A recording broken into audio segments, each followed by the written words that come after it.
Ready? Can I have a roll call, please? Mayor Napolitani? Here. Mr. DeFilia? Here. Councilwoman Kaplan? Here. Mr. DeGennaro? Here. Mr. DeLomo? Here. Mr. Chamorro? Here. Ms. Littman? Here. Mr. Manel? Here. Mr. Pugielli? Here. Mr. Goslin? Ms. Williams? Here. Vice Chairman Palutis? Here. Chairman Fuller? Here. Can we please stand as we salute the flag? I pledge allegiance to the flag of the United States of America and to the republic for which it stands, one nation, under God, indivisible, with liberty and justice for all. The notice requirements for the Open Public Meetings Act for this meeting have been satisfied, and a copy of the annual notice was sent to the Asbury Park Press and the Coaster, filed in the office of the municipal clerk. There are 2 emergency exits to my right that'll take you to the front of the building, 1 to my left that'll take you to the rear. Please make sure there's no smoking. Board policy is that no new cases will be started after 10 p.m. and no new testimony will be taken after 10:30 p.m.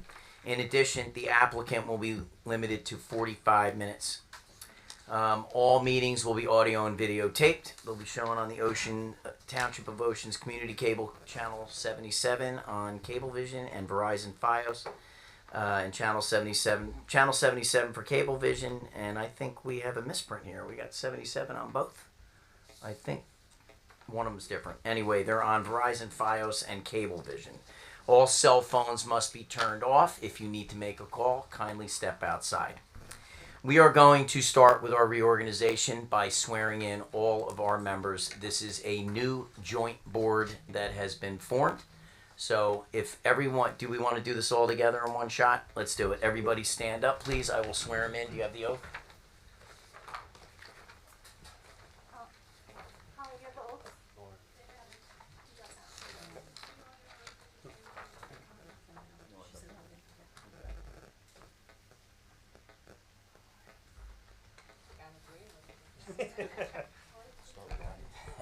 I, Andrew DeGennaro, do solemnly affirm that I will support the Constitution of the United States, the Constitution of the State of New Jersey, that I will bear true faith and allegiance to the same, and to the governments established in the United States and in this state, under the authority of the people, and that I will faithfully, impartially, and justly perform all the duties of the position of Class 4 member of the Township Planning Board according to the best of my ability.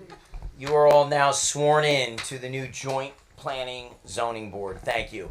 You may be seated. No one calls me.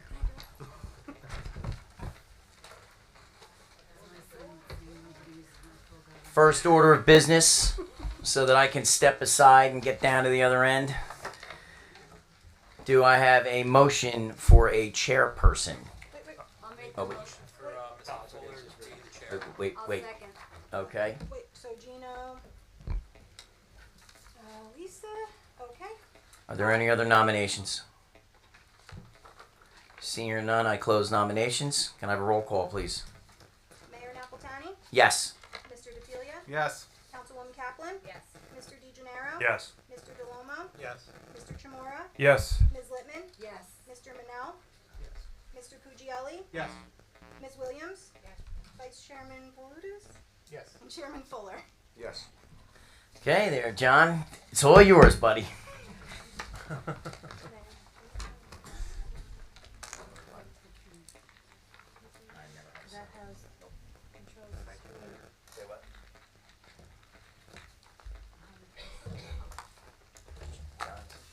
Is it this? Yeah. Okay, one of them's for the screen. Yeah, but I think it has to turn from there. I'm sorry. Want me to try? There you go.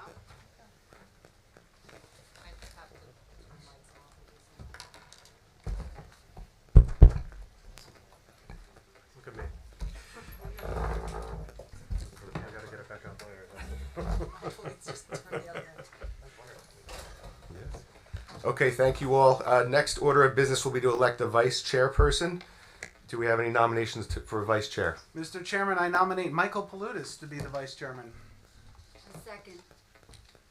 Do we have any other nominations?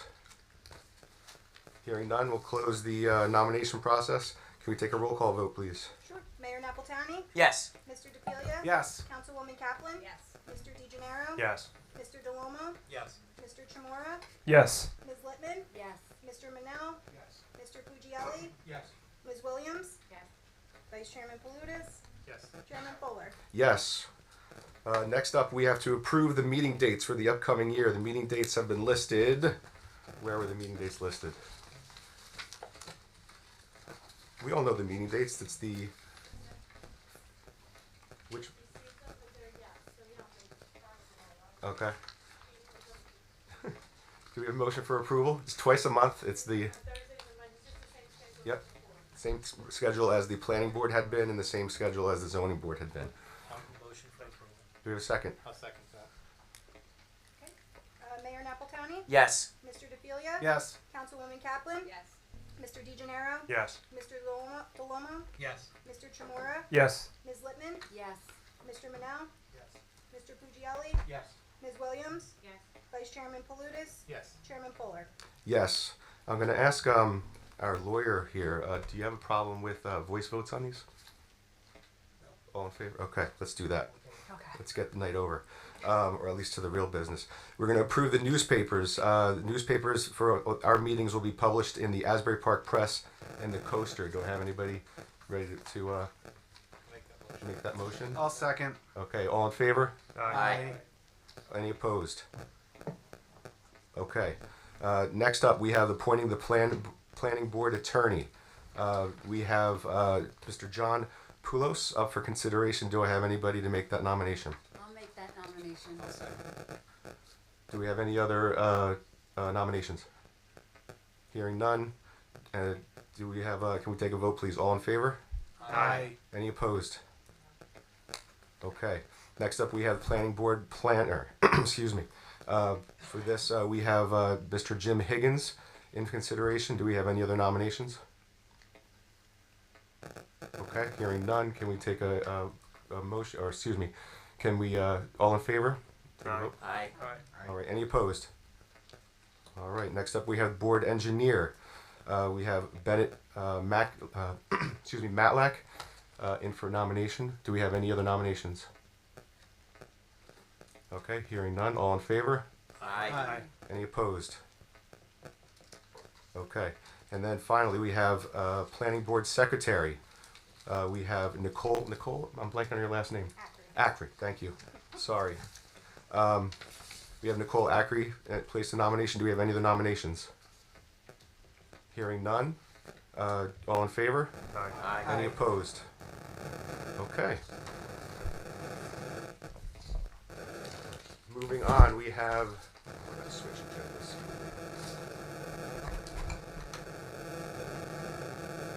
We have resolutions we need to be memorialized. We have an updated list because not all of them were completed in time. So Nicole, these are all from. Are they from the different boards? So 260 Howard, no, they're all from the same board. 1307 Wilson and 487 staff that can be done together. 9 Shadow Lawn needs to be separate and 1118 Darlene needs to be separate. And Okay. there's the only people that can vote on 260 Howard, 1307 Edgewood, and 487 Staffa are Mr. DeGenaro, Mr. Chimora, Ms. Littman, Mr. Pugielli, and Chairman Fuller. So one of the 5. Okay, so let's start with Anthony and Chloe Bartolome, right? Yes. and so- 118 Darlene Avenue. Yep. Do we have a motion? I'll motion. Do we have a second? I'll second. So then Mr. DeGenaro, Yes. Mr. DeLomo, Yes. Mr. Chimora, Yes. Ms. Littman, Yes. and Chairman Fuller. Yes. Okay, then we have, together we'll do 260 Howard Family LLC, which is 260 Howard Avenue, then Zachary and Gretchen Wilson, which is 1307 Edgewood Avenue, and then Lewis and Victoria Hofstein, 487 Staffa Street, West Allenhurst. I'll motion. I'll second. Mr. DeGenaro, Yes. Mr. Chimora, Yes. Ms. Littman, Yes. Mr. Pugielli, Yes. and Chairman Fuller. Yes. And then we have Raquel Laniado, 9 Shadow Lawn Drive. Okay. So the only people who voted yes are Mr. Chimora and Chairman Fuller. So, I'll move. I'll second. okay, Mr. Chimora Yes. and Chairman Fuller. Yes. Okay, the other resolutions that were on the agenda will be brought to the next meeting, assuming all goes according to plan. Do you need to Let's approve the see. minutes from May? Oh yeah, skip the minutes. Let's approve the minutes from May 15th, 2025 and August 21st, 2025. So they have to be done separate. Okay. Mr. DeGennaro, Mr. Duomo, Mr. Chimora, and Chairman Fuller, you can vote on May 2025. Okay, so let's start with May 2025. I'll make a motion. I'll second. Mr. DeGennaro? Yes. Mr. Duomo? Yes. Mr. Chimora? Yes. Chairman Fuller. Yes. Okay, August 21st, 2025. And then it could be Mr. Duomo, Mr. Chimora, Ms. Littman, or Chairman Fuller. I'll make a motion. I'll second. Mr. Duomo? Yes. Mr. Chimora? Yes. Ms. Littman? Yes. Chairman Fuller. Yes. Okay. Let's see, Mr. Poulos, should we do this correspondence? Yes. This correspondence advising the board that the NJDEP has issued a flood hazard area general permit by certification number 6 for the reference property. This is for informational purposes only, and no action by the planning board is required. That's easy. Next up, we have some cases that are gonna be carried to further notice. Each one is different, so let's talk about them a bit. Park at Ocean Condominium Association Inc., Block 33, Lot 19.03, Deal Avenue in the C7 zone. They're asking to return on July 27th, 2026, with no further notice. Any objections to that? No. Okay, so if you're here for that application, they will be here, this will be heard on July 27th in this room at about this time. Next up is Township of Ocean 1313 South Roller Road, requesting to be carried to the Thursday, July 27th meeting, also without further notice. Any objection? Hearing none. If you're here for that application, that also will be heard July 27th in this room at that time. Abraham Benatar, 517 Laurel Avenue, Block 68, Lot 6, requested to be carried to the Thursday, August 20th, 2026 meeting without further notice. Is there any details on what that application is? They're requesting no further notice. Is there any reason that the board should not allow that? Anything that we should consider? 517 Laurel. I believe that there's no reason why it shouldn't. Anybody have any? Does anyone have any objection to that? Okay, yeah, that's just next month. So if you're here for the Abraham Benatar 517 Laurel Avenue, Block 68 hearing, that will be carried to next month, August 20th, in this meeting room at about this time. Finally, also on the agenda for tonight was Bio Investment Group LLC, 702-706 West Park Avenue. That will be carried to the August 20th, 2026 meeting without further notice. Any objection to that? Okay. If you're here for that hearing, that will be heard on August 20th in this meeting room at about this time. Finally, on to presentations. We have Orchard Plaza redevelopment plan known as Block 34, Lot 11, on the official Township of Ocean tax pursuant to, words missing there, pursuant to the local redevelopment and housing law. Hello. Hi, how are you? Very well. How are you? Congrats to all the new members. Thank you. I'd like to introduce myself. I've been before your planning board before, but this is a new board I see.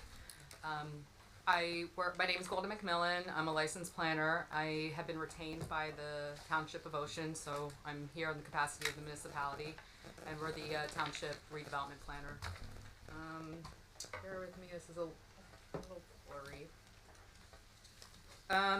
So our role has been, previously we were retained to study what is the Orchard Plaza property. I think probably everyone here is familiar with the Orchard Plaza property. It's a 10-acre property that was previously designated as an area in need of redevelopment. And over the last year, our office has been working with taking the next step on that and developing the redevelopment plan. I apologize, it's a little blurry. I'm not really sure what's that. But I'll read to it. Before I start, I just wanted to say on record, just because I didn't want to forget this, I do believe you guys have, the redevelopment plan was circulated before. Given that this is a new board, it does have the old planning board listed here and some of the old board professionals. So I just wanted to say on record that when I forward this eventually to the governing body, that page will be probably updated. But otherwise, this is an ordinance that was introduced as is, and I'm going to present it. And then what I'm going to do is go over your master plan, and the purpose of tonight is really to review it for master plan consistency. So, again, sorry it's blurry, but the agenda for tonight is I'm going to go over the background and process, which I just kind of did in my intro. I'm going to give you a plan overview, what is in here in terms of uses, some of the high-level bulk standards, design standards. I'm going to go over the master plan consistency and just kind of tell you guys what happens from here with this. So, if you could read this, basically what this slide talks about is what is a redevelopment plan. I think this board has probably seen those before. What a redevelopment plan is it's a detailed zoning ordinance, and it can get very specific, as this one does, with design standards, maybe mandated public improvements. Sometimes these redevelopment plans will have renderings, as this one does, and images. They're typically illustrative. What a redevelopment plan is it's an ordinance, it's a zoning ordinance, and it's not in no way any kind of final design. It's not a site plan. Tonight we're not. Try to adjust this. Is that from your projector or from the? Yeah, I'm not very tech savvy. It's my personal projector. Personal. Do we connect it to the township's projector? I didn't even know you had one, so yes. Moved up here. Yeah, well, it just needs to be adjusted, but let's see. Yeah, let me do that. It's a slider. Sorry, I've been told in the past that this one, don't trust this one. There it is, okay, so let's move this. Maybe move it a little closer. And you can just put a look under it. Here, you want one of my Here, folders? what, this one? That's all it's good for anyway.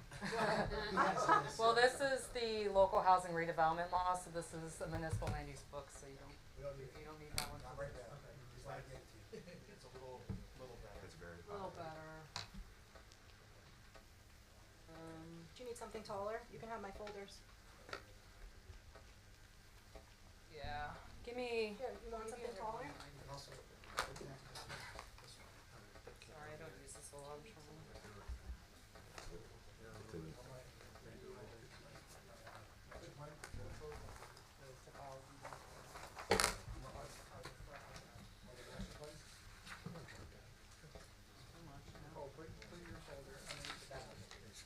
Underneath the back, so it's up. This is how we do it. You can figure it out. And then this one? You gotta build it up, I think that folder's too big. This is, I have a smaller one. Oh, no, I don't. Next one. I think it does help when you bring it closer.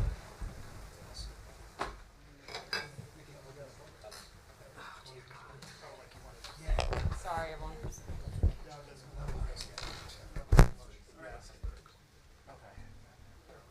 There we go.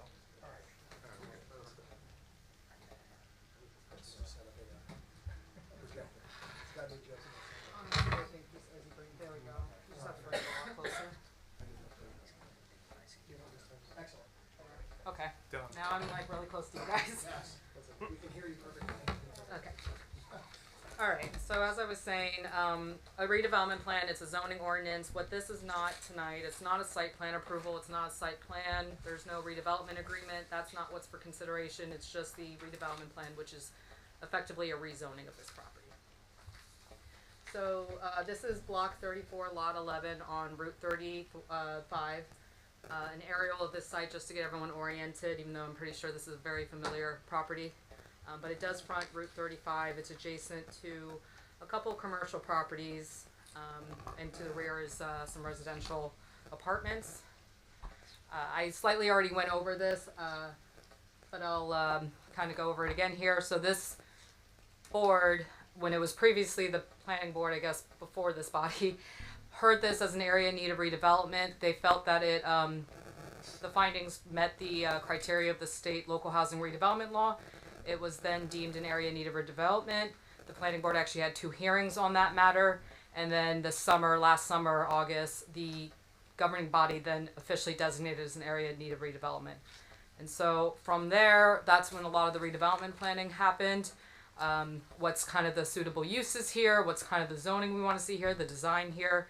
Our office worked closely with a retained architect who happened to actually be here tonight on a different matter, and with the township and our attorney Ashton and Joe Bauman, and in working with the team, we July of this year presented the redevelopment plan, which was introduced by the governing body at the last meeting in July, and so tonight's that master plan consistency. So on a high level, what these redevelopment plans do, they do a lot of like public benefits, which is considered in here. What the goal of this plan would accomplish is to remove this dilapidated, vacant commercial property, the old Orchard Plaza, which has several vacancies within. You know, when we did the area need a redevelopment, there was a lot of dilapidation here. It's a prominent corridor. It's a prime real estate opportunity to do redevelopment here. And when we do these redevelopment plans, we look at how are there ways to improve site, traffic flow, access. So within this, there's considerations to new traffic signals, new extensions off-site to bring in additional access to the site. Within this redevelopment plan, there's requirements to coordinate with both NJDEP and NJDOT to do such and to incorporate those things. And then within this redevelopment plan, there's a high level of architectural standards, site design standards that really you can't do in your traditional zoning. It's something you really need the powers and the tools of the local housing redevelopment law to do in a redevelopment plan. What this plan also tries to accomplish is really high level sustainability and stormwater management, even beyond some of the mandated state regulations. There's several requirements within to require sustainable building design and stormwater techniques. What else this plan does, again, your conventional zoning, sometimes it's very difficult to regulate certain architecture. This will regulate certain materials, certain amenities, on-site amenities, and streetscape improvements, and different type of design standards that is, again, very hard to accomplish in traditional zoning, but can be through a redevelopment plan. And then lastly, this is a multifamily mixed-use project that's being rezoned in this. And as such, your affordable housing ordinance would kick in on anything that is being put here. And so it really will help with your affordable housing component to the municipality. So again, these aren't site plans. These are conceptual designs working with a prospective developer. The two to the left are front images showing the activated street front, the mixed use site of it, the front elevation, and then on a high level, this is what you see in the blue is the retail component of it, the pink being more the lobby, community, common space area of it, the yellow being the residential component to it. Then there's a structured parking garage within, surface parking in the front for the commercial users. And then all along the rear of this, having a walking path, a recreation open space area. So to go over the zoning, so what this is permitting is dwelling multifamily units that need to be above the ground floor. There are special circumstances, somewhat conditional, that could allow some ground floor residential. It requires certain buffering, certain shared walls can't be with the retail.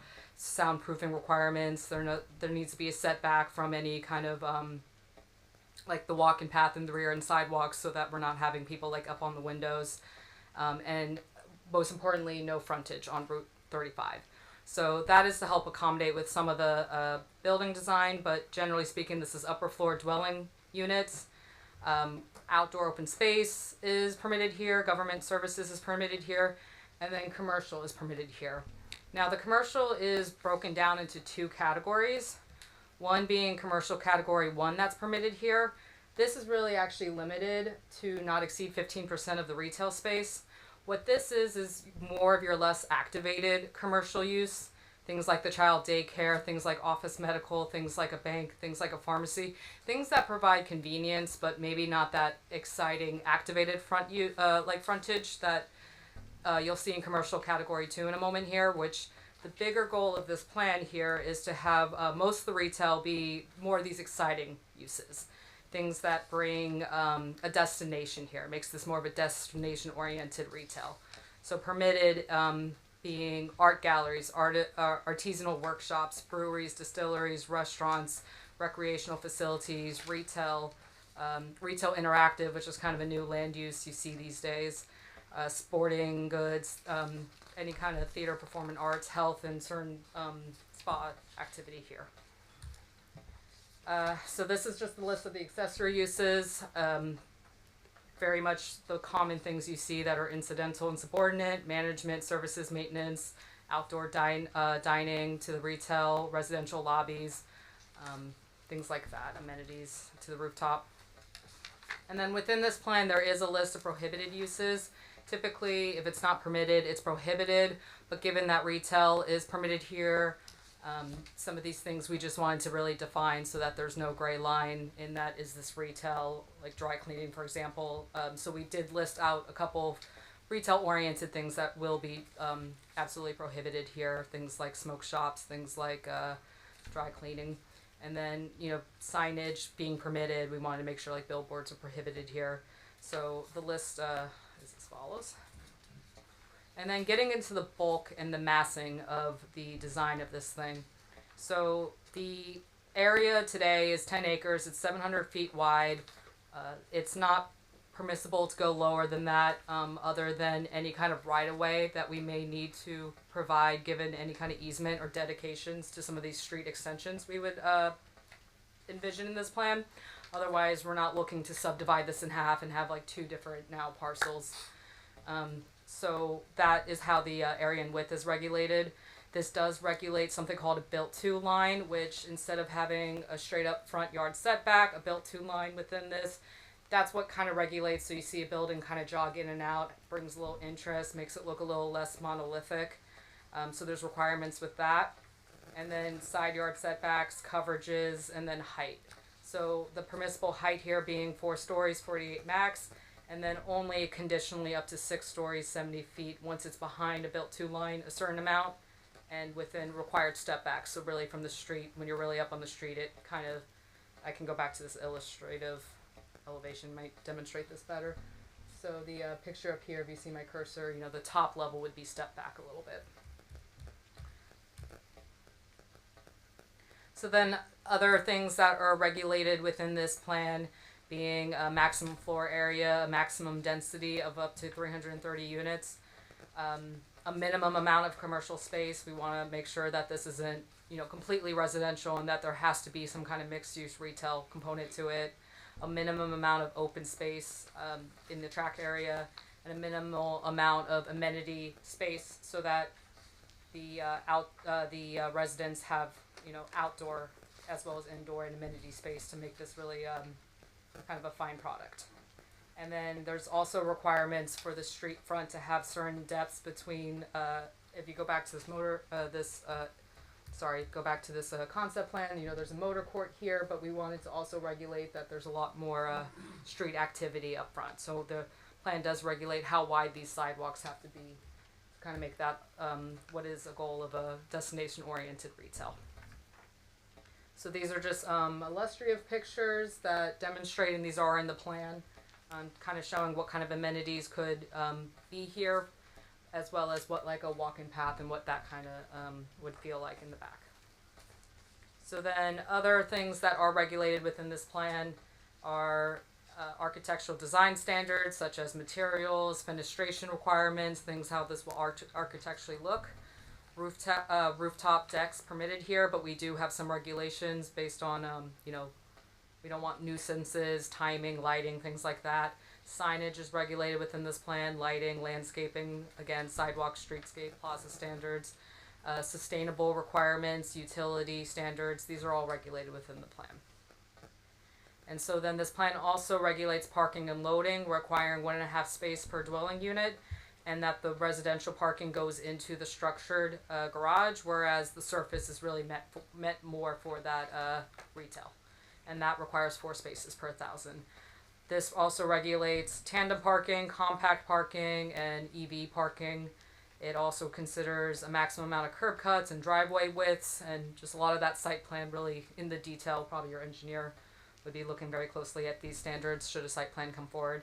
And a minimum bicycle requirement is here because there is an envisioned connection of access to the rear, bringing you to Willow. There's a beautiful park right nearby that could be accessible, so bicycle is required here. And then off-street loading is regulated. We don't want to look at that in the front of Route 35, so it's specific to the sides and the rears.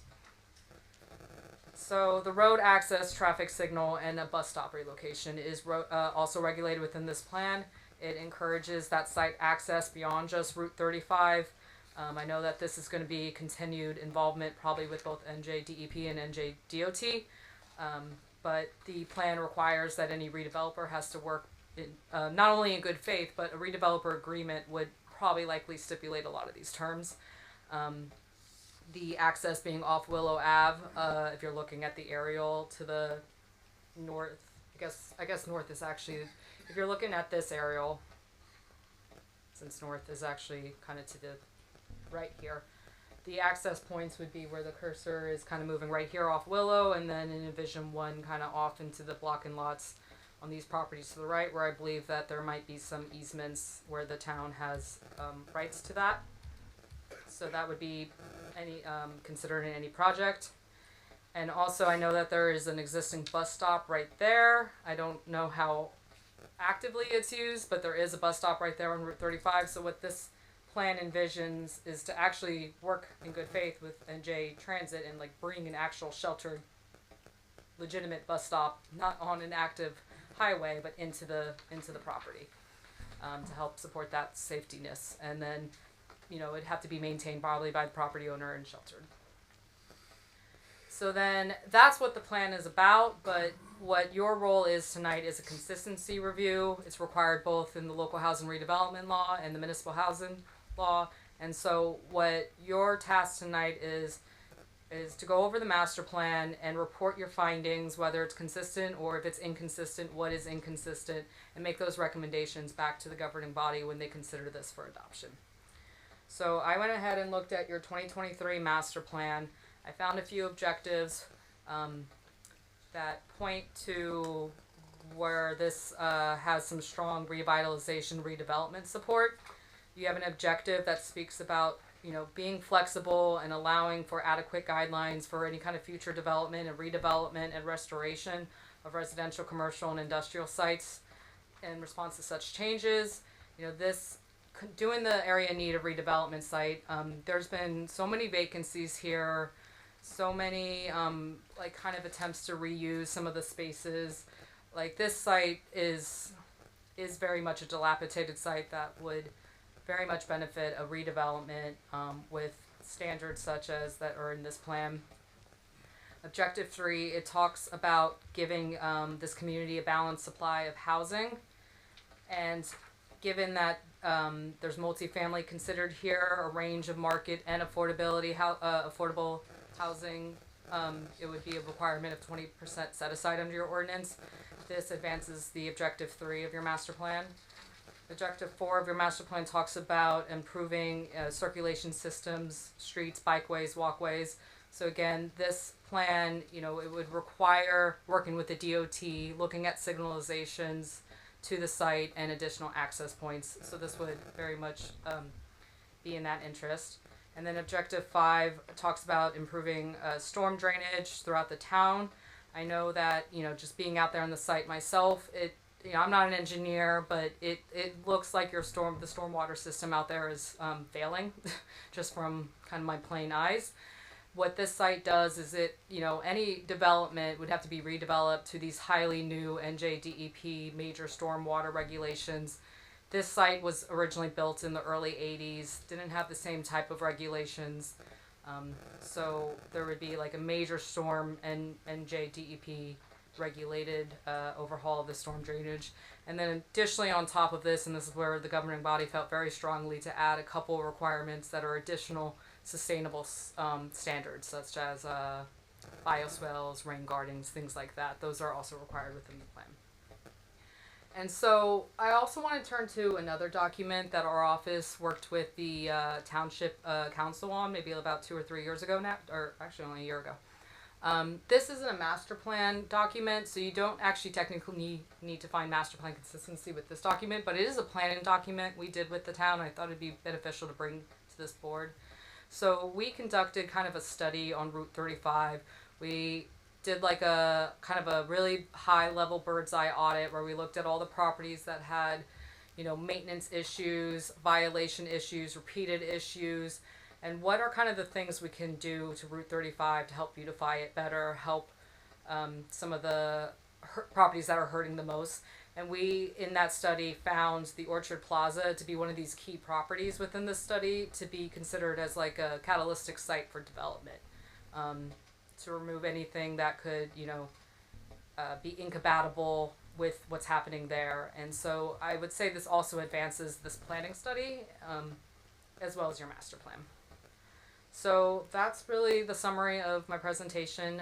We find that this redevelopment plan, which is an ordinance, is designed to effectuate the master plan and the goals of the township, and that we believe it's substantially consistent with your master plan, and that recommendation of such could be made back to the governing body.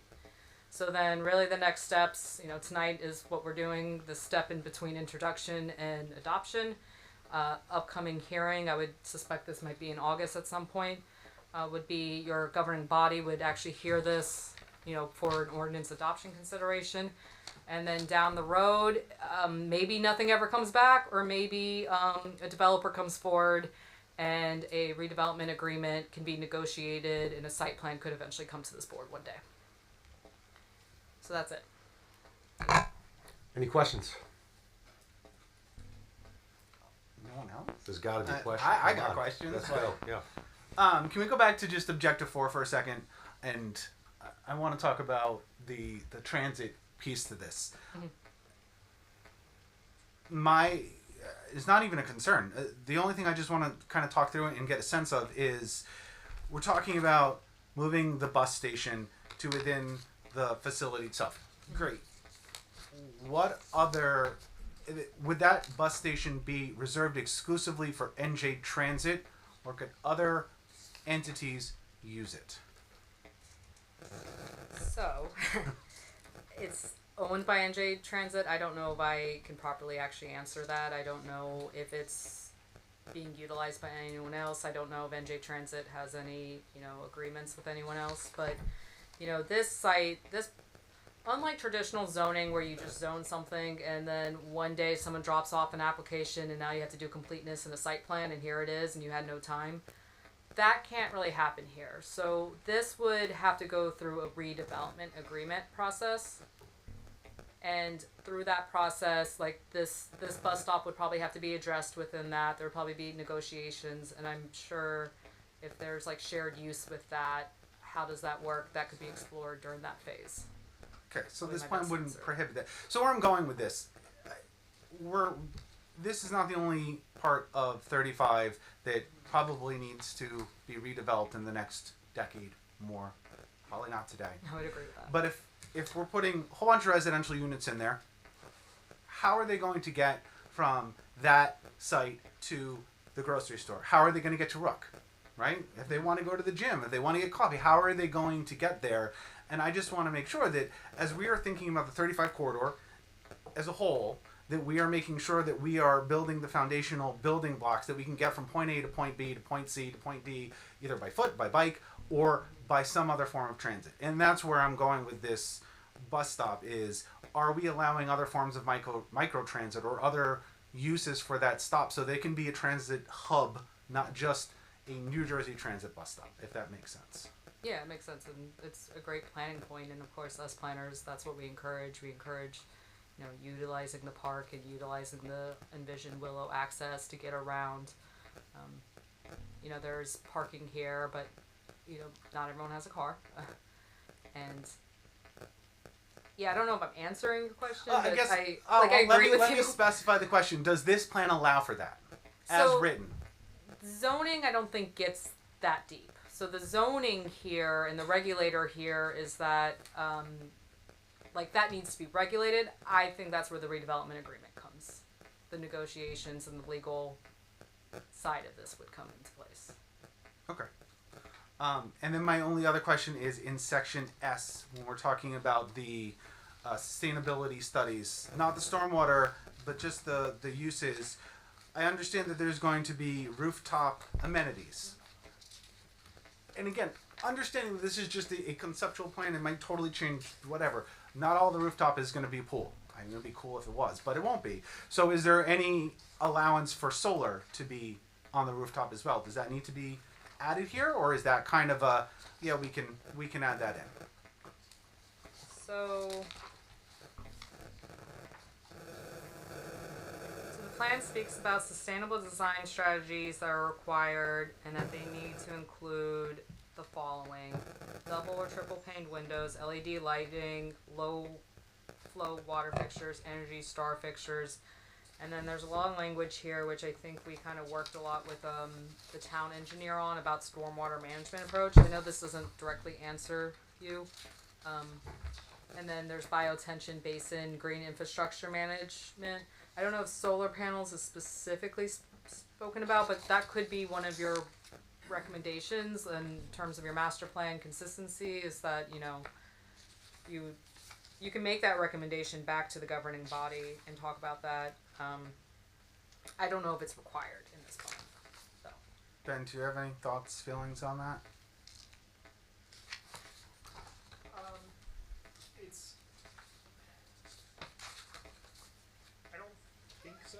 I feel like that's a kind of a specific design feature.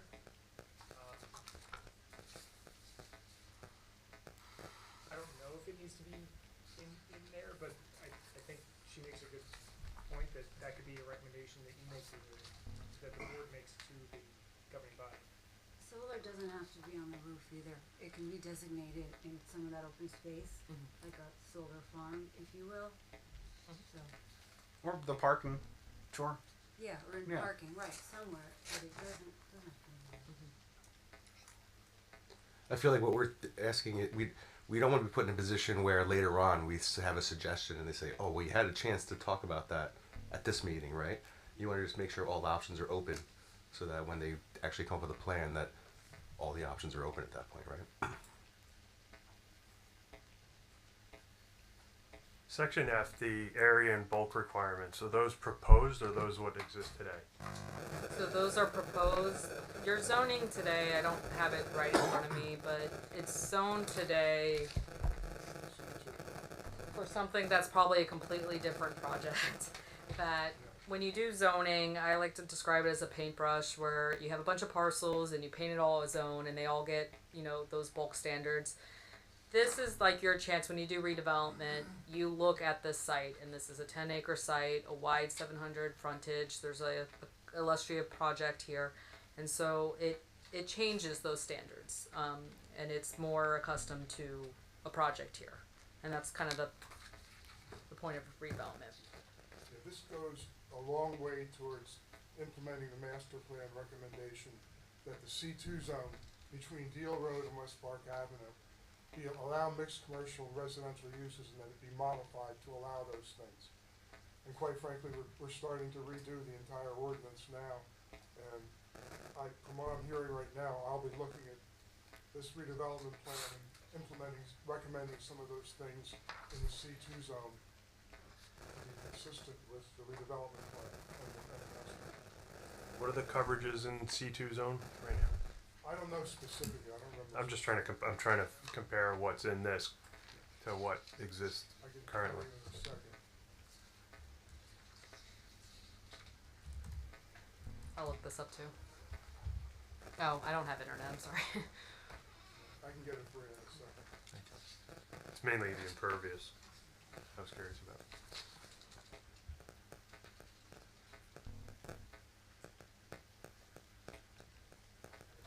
Coverages are a floor area ratio of 30%, building coverage 27%, and impervious is controlled by the amount of landscape area, so that would be 75%. Okay. All of those are a buildable lot area, which again will be changed when we do the new ordinance. So the 75% is probably more like 60%. impervious. But then this is requesting 80. So 80% exclusive of the proposed off-side road access improvements along West Park, Willow Ave. But also what this plan is doing is it's regulating stormwater more than what the underlying zoning does too. So it's a little bit of a balancing with that. You know, cause to have a project here, you have to also think about parking and, you know, having a minimum requirement of retail, you know, some of these things kind of come together, but if we can mitigate anything that's a negative impact of an 80% increase, it was by means of the really high level enhanced sustainable and biotension requirements within this plan. What's the impervious now? That's a good question. I feel like I had to do this when I did the area in need of redevelopment. If you give me a moment, I can see if that's in the other report. But it is also a very, as Councilwoman Gita is pointing out, it's a built-out site today. Yeah, I think it was like 85. Yeah, It was high.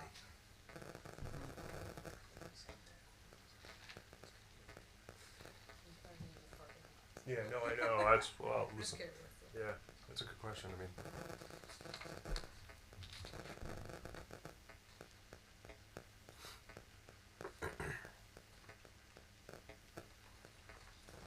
I'm sorry, again, I need internet because it's downloaded off the cloud. I could try to answer that once I pull the area need. But it is, I would agree with that assessment that it's very high, probably 80, between 80, 90, maybe even more.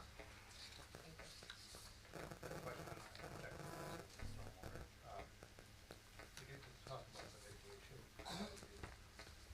And then, looks like bullet 2 on What page are you on? page 28.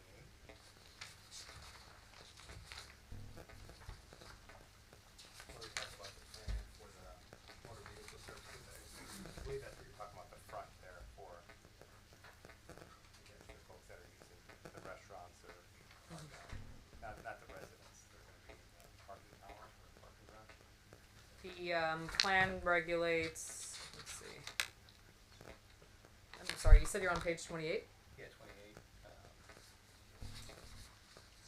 stormwater management approach, Item number 2? item number 2, reduction. We start talking about it there, and it seems like it jumps over to paragraph, or area number 5, disconnection of area service, and then we talk about bullet number 3, and porous pavement, and we say it's feasible, if feasible. Mhm. I guess my question is, we're talking about that front parking lot there, right on Highway 55, correct? Yeah, the surface park and the structure. That's, you know, when you make that porous or Mhm. permeable, would that reduce or possibly reduce the retention basins that we may need? So it's very much like an engineering design question. I don't know if it reduces impervious coverage, but, you know, considering that in site design, and I know that when it comes to that type of infrastructure, you wanna make sure you have it cleaned out, there's a lot of maintenance that comes with it. But to those retention basins, we could use, I guess, all the parking service or surface parking is permeable porous.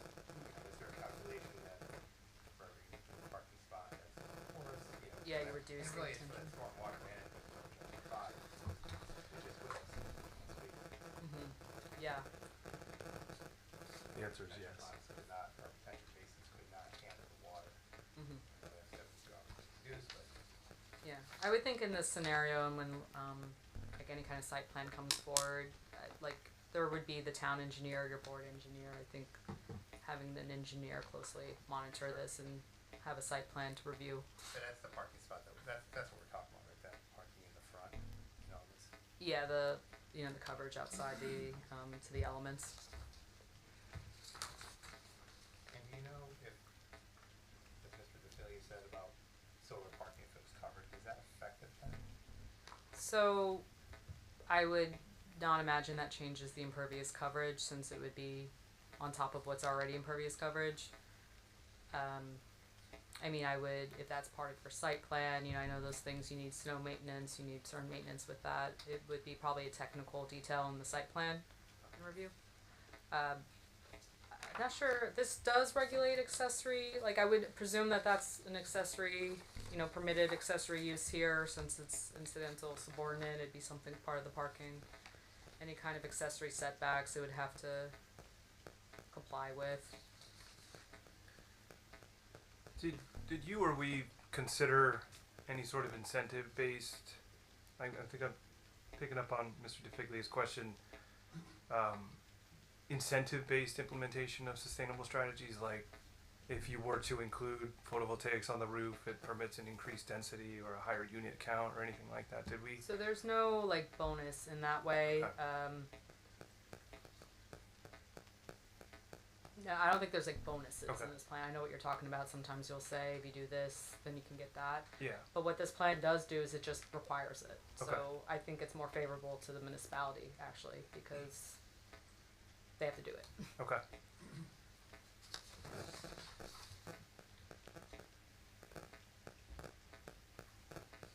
Do you have any more questions? I just have one question. When you talk about access out to West Park Avenue, talk about working with DEP and DOT. I think West Park Ave is a county road. Is there talk about involving the county in any of this planning? If it is a county road, they would have to be included too. I would presume, at least. Yeah, we would want them on board because obviously it's an important road, right? And all the traffic lights along that way need to be timed to make sense, which sometimes they're not right now. So I think as we all know. So Mr. Chairman, if I can just answer that for you, there was a dedicated easement to the municipality of 50-foot right-of-way that was dedicated back in the 70s to the Township of Ocean for an easement that's a road that goes from West Park to the Heritage Plaza site. It stops there. There's actually more of the easement that goes through that property that connects to Orchard Plaza. That's why that's being discussed now. And what that would do would open up all of that road and would alleviate some of the stress on Poplar and some of the stress on Highway 35, which would allow people to get in and out. And also get a light out there that would be on the wish list as well. So these are some things that are really good for the municipality in terms of traffic flow and trying to ease that up a bit. okay.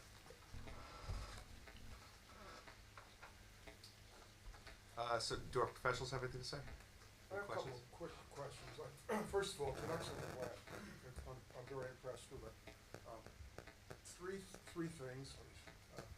The list of commercial uses that are permitted. It looks a little restrictive. Is there any wiggle room in that? If somebody comes in, say, with a use that's similar but not exactly on that list? Yeah, so this was actually very, very thought out. So are you talking more about the commercial uses? Yeah, just the commercial uses. So I know that the C2 zoning today, when you look at it, it's a big, big list. Yes. If you go and turn to the definitions, there's probably more included in there than you think. Yeah. Okay. Because the definition, so that the definitions, that's a good point, is that you have your zoning, things are defined. This supersedes zoning, there's different definitions in here. For example, like spa in this definition is not, like it's heavily regulated so that it's not a standalone spa and that has to be in conjunction with like a hair salon. That way you get like your massage envies here and not maybe other type of. So there's actually a list of definitions. Yeah, so the not just the uses listed, but yeah, definitions. so the definitions Yeah, explain it. So retail services here, it's it's a little more broad. Where I know that the zoning ordinance will specifically say cookie shop Yeah. or something like this. That's built into the definition. We have a lot of problems with that, trying to work the uses that don't quite fit in. Yeah. And it's so specific. Okay, that's good. The second is that loading is zones are permitted in the side yards. Is there a requirement that they be fully screened from Route 35? Yeah, so that's a good point because when we were kind of originally looking at this, it was only actually in the rear yard because we don't want to look at Yeah. that. And then just kind of with how the open space ended up working in the rear yard, there's screening requirements. So it's actually, that's a good point. It's somewhat conditional side yard. And then the other thing is that the master plan talks about the ultimate goal of creating a walkable mixed-use area in that corridor. Will there be a provision that, I'm not saying when this comes in for the site plan, they have to provide provide a connection to adjacent properties, but there should be a provision somehow in the site plan to allow that in the future, once the adjacent property is redeveloped. Yeah, and I think like that is the purpose of this, and that was like the one thing the council had like said when we started this whole thing was we want this to be a destination. Yes. We want people to come here and be able to come here. So what this plan kind of speaks to, and I don't know if this is regulatory, but kind of those points I said, the key plan outcomes before, you know, we put that in this plan so that there's guidance when, you know, you're reviewing this, like what kind of outcomes you really want out of this.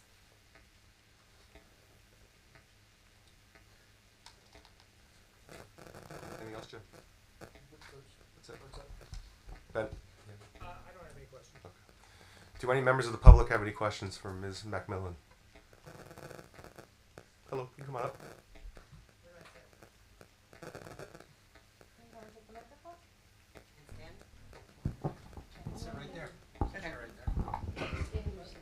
I'll sit. Makes it more comfortable. Do I have a time limit? Good morning, ma'am. I'm gonna swear you in, okay? Oh, okay. First, can I have your name and address, please? Alex Hayes Oakhurst. What's the address in the place? Is it? I don't believe I need to put my address on public comment. I think we've all learned that that's... When we have, just so you know, we often do when it's dealing with a specific property, so you know where where they're coming from. I think Oakhurst is That's self-explanatory. They could deal with that. Yeah, that's fine. Can you raise your right hand, please? Do you swear or affirm to tell the truth, the whole truth, and nothing but the truth? Yes. Help you God? Yes. You may proceed. Okay. So I'm allowed to do comments and questions, correct? We're going to just do questions right now based on what Ms. Macmillan spoke about. So if you could just ask her questions about what she spoke about, please. Okay. I'm wondering what the master plan ordinance for commercial height is. From my understanding, it's 35 feet. And this plan is asking for up to 6 stories. And the photo of the development showed a 6-story building. So I thought the town max was 35. And the water tower, for example, is 55. I'm just wondering, like, how is that possibly something that can be approved? Yeah. So the Can I comment on that? First of all, the maximum height in this zone, the C2 zone, is 45 feet in the ordinance, zoning ordinance. The master plan doesn't address height. Zoning ordinance allows 45 feet. And so what this does is it essentially takes away the C2 zone and it becomes a redevelopment plan zone. I say redevelopment plan, might as well call it redevelopment zone. And so based on the studies, based on, you know, this is a 10-acre site, based on kind of planning and working with the engineers and the professionals, architects, and giving a significant reinvestment into this property and requiring probably what's a significant amount of public benefits back. You know, there's cost to that when it comes to redevelopment. And so to accommodate a certain, you know, project, heights will be adjusted and typically in any kind of redevelopment plan. So like So this would be just the zoning for that. So you likened it to like a new redevelopment zone. I see what you're saying. So you can ditch or change or whatever the current height limits are, but you are asking for up to 70 feet in So this, right? Yeah, so it would be up to 4 stories, up to 7 stories, yes. But the top 2 stories are extra regulated as well to be stepped back, so that you're not looking at just one big 7-story. So it design-wise, there's some architectural to remove a bit of that, you know, massing concern to it too. Okay. A few more questions. So what you presented tonight said 330 units, 20% makes it about 66% affordable housing units. Do we know how much these units are going to go for? Like the main units, regular rate, and then how much affordable could be proposed for? And then second part of that is 330 units. I'm going to guess 2 cars per apartment at a minimum. That's like an additional 700 plus cars. So I'm just kind of wondering if you can expand upon more about where this traffic is really going to be diverted to on like a daily basis. How is that intersection going to hand 700 just of the residents' cars coming and going, let alone the retail traffic? So I would say, let me just try to break that down. I can't speak for market or whatever. What I can speak for is for the affordable units. They would be deed restricted by the ordinance and the state regs, and they're this county, Monmouth. I'm not sure what region it's in, but it's in a certain region where it has every year. I don't know if it's HUD, but the state issues, based on income, what the rents would dictate for that. Tonight, what this board's tasked with is a master plan consistency review. I don't know if I could speak to where traffic's going to be diverted and all that. It's really a master plan consistency review is what we're doing tonight. Can I add on to that? Sure. Right now, there is no plan for us to look at. We have a conceptual layout of what the site could accommodate, but there is no design for traffic or anything on the site. So there will be when the board receives a site plan application for the site, and at that point, the board would get a traffic report, full site layout plan, and that's when we would review the traffic and make recommendations to the board based on what is submitted. So is the architectural drawings that you presented, is that not what TRE company or whatever it is that bought Orchard Plaza, that's not their rendering of what they want to build? So that is an illustrative concept. What your board engineer was speaking to is this would go through civil design. That's not going to be a site plan submitted to this board. There's going to be civil, full on civil would be, as the major site plan requires. Typically that's grading, soil erosion's included in that, the site plan, landscaping, lighting, the full thing. But with this concept plan at this level is informing some of the design zoning parameters. Okay, so I guess my last question is, so to reiterate, the drawing that we saw just now that had 6 stories of a complex on Route 35 is not what they're possibly going to be approving in the future. Is that what we're saying? Zones up to 6 stories. So you all could approve a 6-story housing and retail complex on Route 35 when we have nothing more than 4 stories in this town and the water tower is the tallest point at 55 feet. I don't think we would have to approve that. It's already zoned for that. So if you approve whatever this all is, they could come in and do 6 stories? For redevelopment, so, but you're saying 6 stories, that's not something that we're voting on right now. But It's you, already zoned for, correct, Mr. Hunt? it's not zoned for 6 stories. Just to clarify, the planning board is not going to vote on this, and it's not their duty or role to actually pass this. It's the governing body, the township council. What we're here for is the fact that the township council has simply review. So their role here is only to review pursuant to the statute. And then what they're going to do is they're going to come up with recommendations within 45 days and issue to township council a report and recommendations. And it will be the township council that will ultimately thumbs up or thumbs down. It's not the planning board. But the planning board could restrict, we don't want a 70-foot top height, correct? But the township council has the right to override, reject, and decline all of the planning boards. But let's be honest, they never do. I mean, whatever the planning board says, the township council generally, tell me a reason when I'm wrong, but I've never seen the council change anything the planning board says. But if you all approve a 70-foot, 6-story possibility of a structure, that could mean that the township council will approve a 6-story, 70-foot structure up to 70 feet.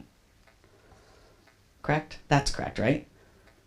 Well, the township council could pass. The township council could, based on if you guys approve a If the story. township council approves the recommendations, that's theoretically possible. But all theories are possible. So this board could restrict it at 40 feet if they wanted to, or 45, or 55. Again, they cannot restrict it. Yeah. It's not, they're not voting on this. They are not the ultimate arbiter on whether or not this gets passed. They cannot, they can make recommendations to restrict, but again, council. Okay. township Recommendations council to restrict. can Okay. reject it. That's They helpful. can override it. Okay. That's all I had for now. Is there additional public comment at the end? Yes, there will be. Can we just get clarification on the process here? So we're going to we'll recommend make recommendations back to the council, right? That this is consistent with the redevelopment or with the master plan, and then at some point will be an actual site plan. Does that come back here? Well, yeah, the Okay. site plan would come back. Yes. Yeah. But ultimate approval of this actual redevelopment plan is made by Okay. the council, Yeah. governing body. All right. Because that might have gotten lost in your conversation just now. Okay. But based on their recommendations and their suggestions to alter or not. The township council will have their recommendations. Okay. Thank you. Any more questions from the public?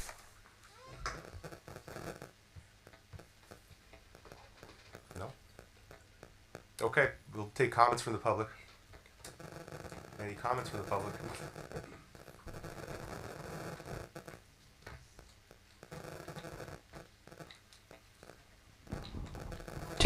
General comments? Okay. Ms. Hayes? On this case. On this case, yes. Ms. Hayes? Yes. I just want to remind you, you're still under oath, okay? Okay.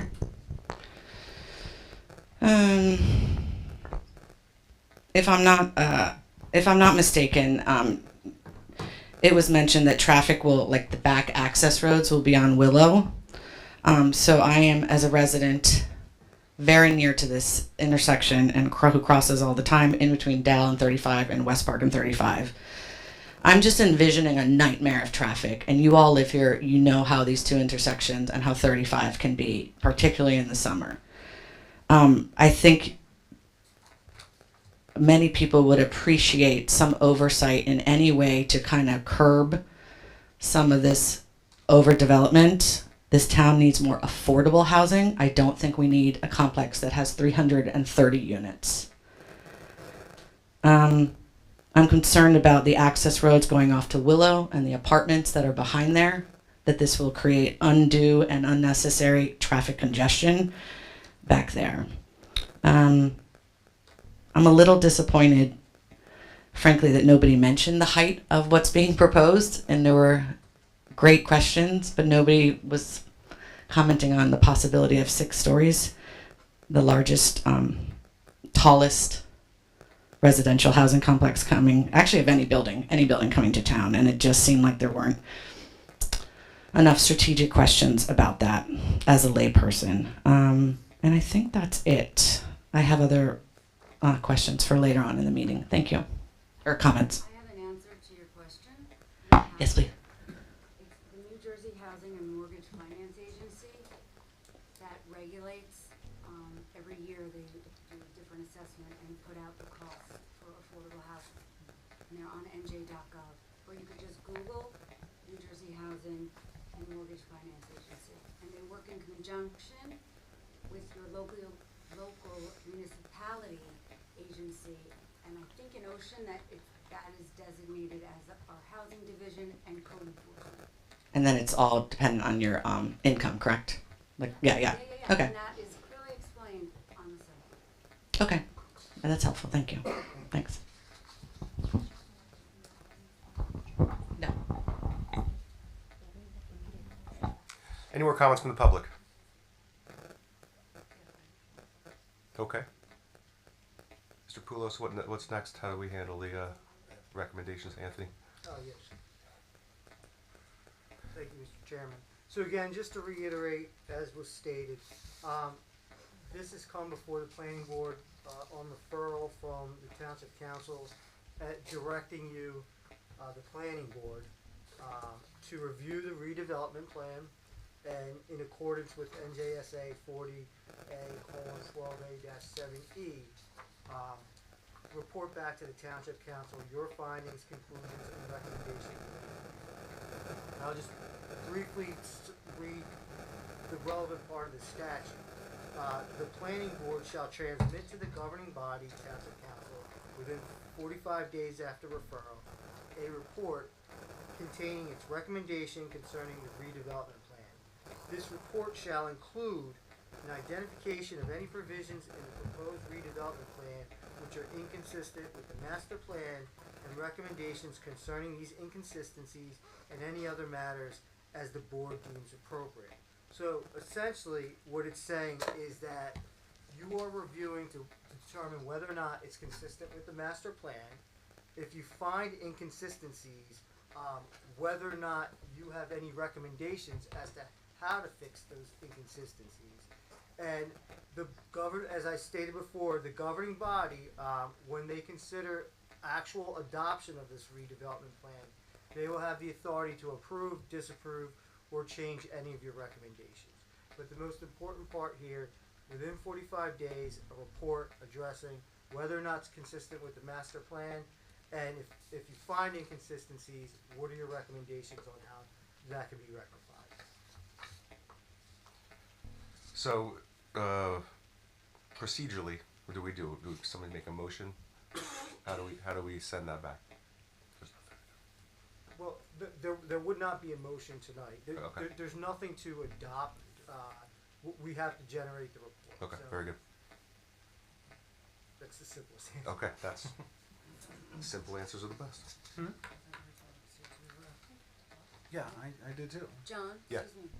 Mr. Chairman? Yeah. I thought we were told upstairs that we were voting on adopting just the overall, plan and approving that. Not the specific nuances of it, but the idea of the plan. Yeah, Mr. Chairman, what are they putting in their report? What are we telling them to put in their report? Those are not issues that are being voted on today. It is not the planning board's authority to adopt the redevelopment plan. So But we're here to decide whether or not it's consistent with the master plan, correct? but How do we tell them that is the question. yes, we can't possibly undertake that at this meeting. It's going to be comprehensive review. We have to review the redevelopment plan to determine whether it's consistent. You can't sit here and juxtapose two things and determine whether or not it's consistent or not. That's going to have to be done after this meeting, but within the 45-day period. The board will make its recommendations. Doesn't necessarily have to be consensus, but it has to be consistent. And then we send the report over to the township council. So how are we making those recommendations? We're making the recommendations after we leave here today.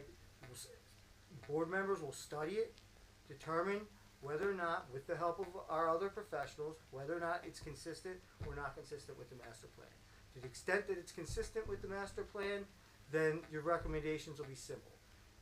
If you do find inconsistencies, then that's when the report will probably have to have much more information, because you will also be giving your recommendations as to how to alleviate those inconsistencies. I think that makes sense, but I think what we're asking is like, do I write them down and hand them to Nicole, or like, do we speak about them at the next meeting? Like, I don't know. Or do we vote to, like in the last ones, we voted that they found it consistent with the master plan, because the report gets sent to them. But Okay. so the members up here that are planning board members, they've had that report since May. So And if we have issues, do we submit comments? Write them? Like, Yeah, I know. like Jason's on Mr. Chamora saying? usually in the past, and Ed, you can, get behind me on this, you take a vote at the end of it. Yeah, Nicole, I think what we've done in the past was if we Thank found you. inconsistencies tonight, we would not vote, but if we don't, we could move to a vote.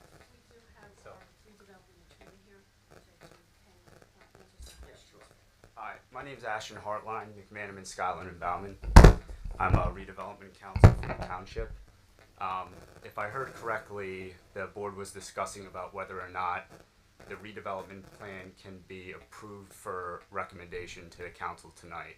The board can, and again, I represent the township, the board can pass a resolution this evening, assuming there's no comments or any other substantive revisions, that the plan is approved and the council can move to, for a second hearing for adoption of the ordinance at the next council meeting. So that's something that the board could do this evening. Thank you very much. for And, clarification. and within that resolution, we could include recommendations. Yes. If we had them here tonight. Yes. Okay. So the, And also, I believe that's how the planning board has dealt with this recently in the past. yeah, so this 45-day designation Yes. doesn't come into play then? No, that's from the date of referral. So I believe it was originally referred on May 28th from the council. To So the that- planning board, To the planning board? which doesn't exist. Well, right, and so this was originally to be heard on June 22nd, I believe, and that meeting was canceled. I don't believe there was a quorum. So, that period has elapsed, so I think the effect of that would be that council does not need to consider any comments that the planning board would have because the 45 days from referral has elapsed.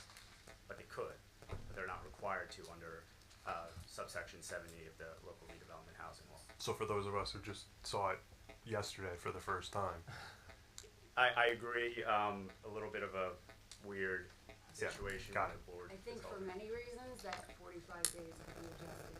And I don't even have to go through them right now. Okay. But as a lawyer, myself, I can think and tell you why, but I'm sure you know why. Just if it helps with anything, this redevelopment plan, like everything I did a whole presentation, but if you turn to page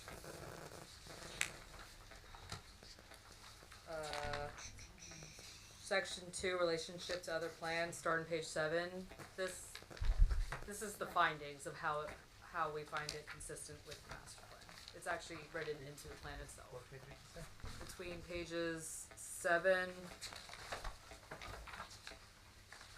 So it goes on, talks about the state plan, adjacent counties, but if we wanna get just into our local master plan, page 7 and 8, and up to 9. This takes those objectives I spoke in my PowerPoint, it writes it out, it can almost serve as your report, and then you can add on to that as well.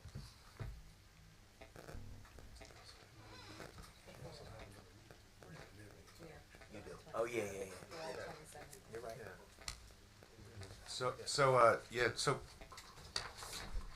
I think there'll be no harm done if we just hold this, you carry this to the next meeting. So we have, for the people that have not been able to look at this at all until this week, a little more time to make sure that we're comfortable with it.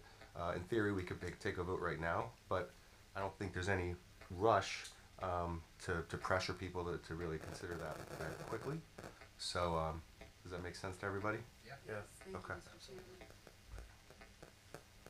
Okay, so we'll carry this for final consideration for recommendations until the July 27th meeting. Okay?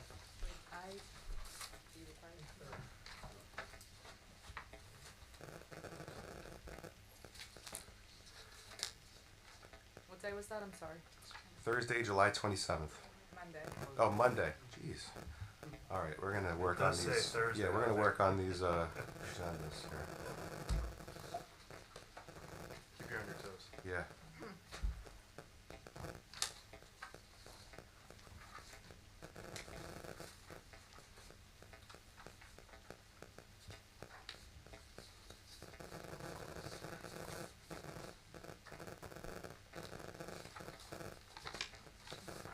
Okay.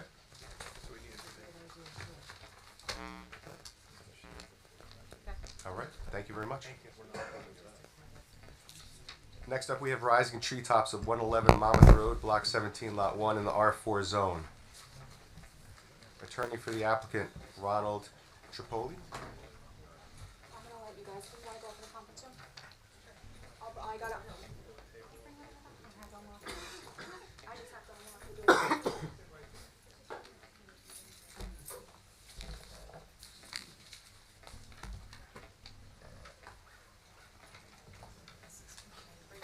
Wait a moment there. Mayor, good to see you.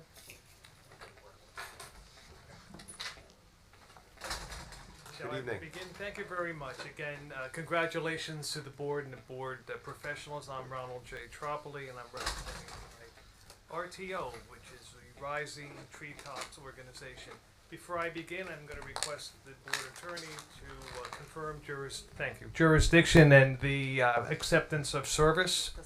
This was carried from the last meeting, and I believe that at that point in time, jurisdiction and the notice was not required. What the notices were not required tonight. So, Good jurisdiction. so noted. So, just to sort of brief everyone as to where we're at and what RTO is, and frankly, some of you may not know. I didn't know, and I'm a lifelong resident of the shore. But what we have here, this is an application for minor site plan approval to construct upgrades to Building 6, which is Peter's Place Cabin, which includes 2 additions at either ends of the existing building. We're seeking to add a front porch. This totals approximately 766 square feet. Additional decks, walkways, landscaping, fencing, roof, and siding will be updated on that cabin. There will be 4 additional parking spaces. The dumpsters that are presently on site will be relocated. This is a very large site. Again, it's very deceptive when you're driving down Monmouth. This is a 15.24 acre site. And it presently contains a mix of 13 buildings and paving and other related improvements. And I think it's worth noting that RTO has been in this town for 120 years now, since 1906 at its present location. Participants live in cabins on site. There are counselors there, support facilities for those who are the participants. They serve people with special needs, including autism and physical and intellectual disabilities, and provide respite for family. Summer sleepaway facilities are there, and even out-of-home placement. And it's important for this board, now that there's a combined board, to know that RTO and this site has been before I guess at that point in time would be the zoning board for a use variance. And I'm sure your attorney will tell you, and I'm sure Mr. Higgins, who's totally and eminently familiar with planning, I've known Mr. Higgins for many years, we do not have to reprove a use variance in this case. We need solely to address the potential negative criteria. We don't have to prove special reasons because this board or the predecessors to these boards here have already ruled that the use is appropriate for this particular site. And I'll defer, of course, to Mr. Higgins when the time comes for that comment. It's been before the zoning and planning board, I believe, 4 times in 1992 and 1993. So we're here tonight for a minor site plan approval, and as I understand it, this application does not require any additional variances at all, does not require a use variance. I do have 2 witnesses tonight. My first witness is Mr. Charles Sutherland, who is a director of RTO in Oakhurst, and then I have Mr. Earl Jackson. We also have, there they are, some mounted exhibits which we will introduce with Mr. Jackson's testimony. My first witness who can come up and be sworn will be Charles Sutherland. Charles, remain standing and take an oath, please. Good evening, sir. Could you spell your first and last name for the record, please? Charles, C-H-A-R-L-E-S, Sutherland, S-U-T-H-E-R-L-A-N-D. And can you state your business address for the record, please? 111 Monmouth Road, Oakhurst, New Jersey, 07755. And Counsel, before you move on, can I mark the exhibits into the record? Certainly. I have been provided with at least a shorthand version from A to Q. Is that of all of the exhibits that Nicole has given me? Okay, please. So we're gonna mark as Exhibit A1, the You can have planning a board seat. application. Mhm. Exhibit A2, boundary and partial location survey prepared by Stonefield Engineering and design dated April 25th, 2024. Exhibit A3, signage upgrades prepared by Stonefield Engineering and design dated February 24th, 2026. And Exhibit A4, facade improvements prepared by Gensler. Yeah, no, Rising that, Treetops, that's Bank this of is America.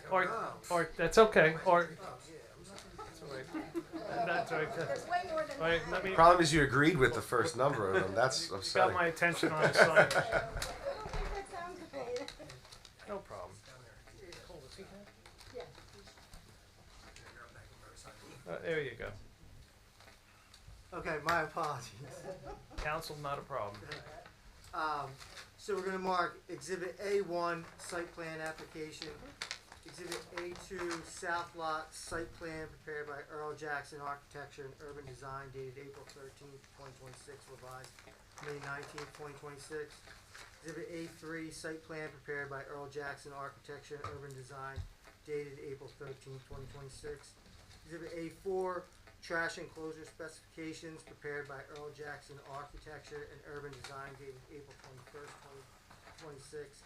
And Exhibit A5, survey of property prepared by Urconis and White Inc. dated July 29th, 2025. As for the B exhibits, Exhibit B1, the zoning officer's report dated June 10th, 2026. Exhibit B2, board planners report dated June 11th, 2026. Exhibit B3, board engineers report dated June 4th, 2026. B4, memorandum from Department of Public Works dated April 23rd, 2026. Exhibit B5, memorandum from Code Enforcement dated May 4th, 2026. Exhibit B6, memorandum from Crime Prevention Unit dated May 27th, 2026. Exhibit B7, memorandum from Traffic Safety dated June 12th, 2026. Exhibit B8, memorandum from Fire Marshal dated April 24th, 2026. Exhibit B9, zoning board resolution, site plan dated November 12th, 1992. Exhibit B10, zoning board resolution, bulk variances dated November 12th, 1992. Exhibit B11, zoning board resolution dated July 23rd, 1992. And Exhibit B12, zoning board resolution dated March 25th, 1993. So marked. Council, may I proceed? Yes. Thank you. Okay. Good evening, Charles. Can you, or would you kindly provide the board with what is that you do for RTO? I oversee the entire facility operational part and programming with Lauren Ferry as our executive director oversight of that. And how many years have you been in that capacity? I'm going on my 20th year. Your 20th year? And would it be fair to say that you're fully familiar with the operation of RTO here in Oakhurst? Correct. Okay. Can you, by way of an overview, could you provide the board with the kind of activities that occur there, the buildings and so forth, just in a summary sense? They have the site plan, which we will introduce later. So we're not a specialized facility. We do have an indoor-outdoor pool. We do recreation. We have a gym. We have arts and crafts, music and drama. We have sensory rooms. We have a nature program that's on 7.5 acres that we use strictly for the nature program. And we have sensory gardens. Anything to do with mobility and adaptability for individuals, we have on the facility for the site. And can we discuss with specificity Building 6, which is Peter's Cabin? That is one of the subjects of the hearing tonight, correct? Correct. Can you describe what goes on in Peter's Cabin? Peter's Cabin currently houses 16 individuals that some happen to use wheelchairs, some happen to have physical or intellectual disabilities.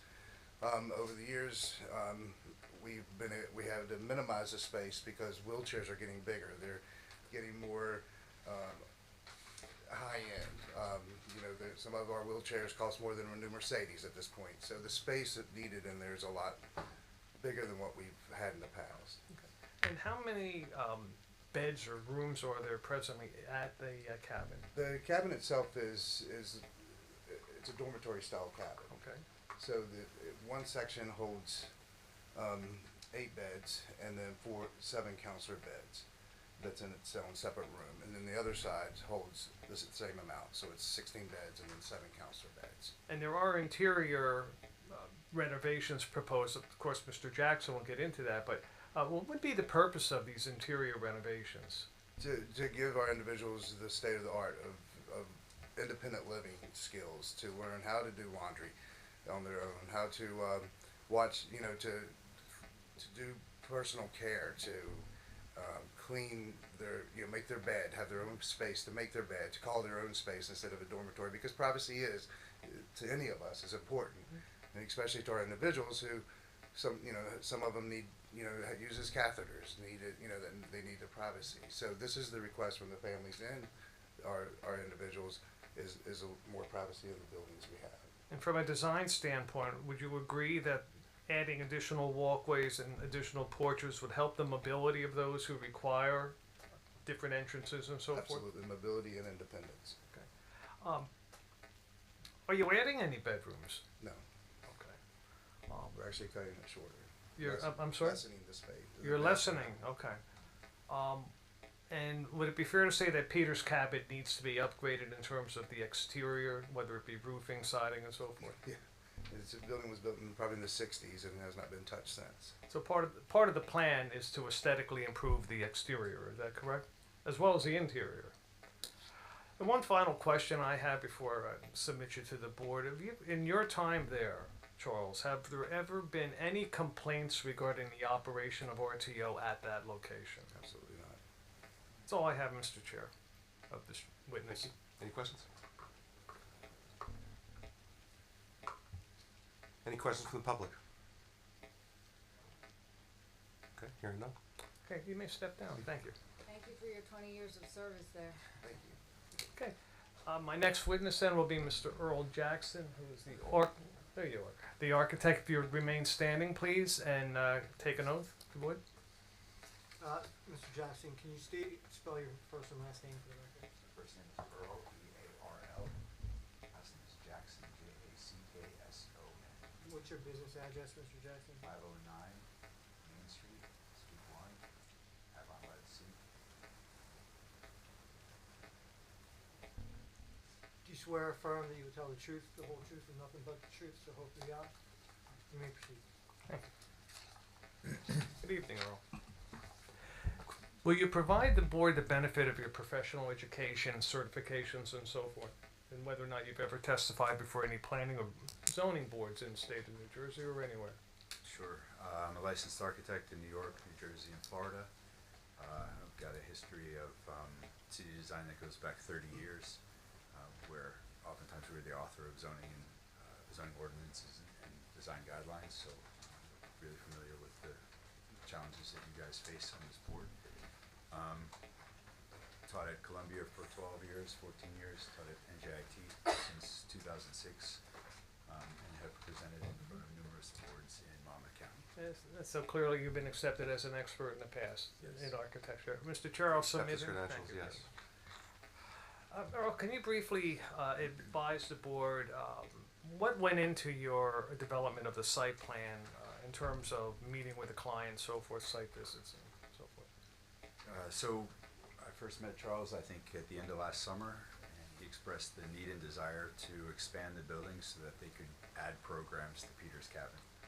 So what we've come here to talk about tonight are two plus or minus 300 square foot additions to either wing of the cabin.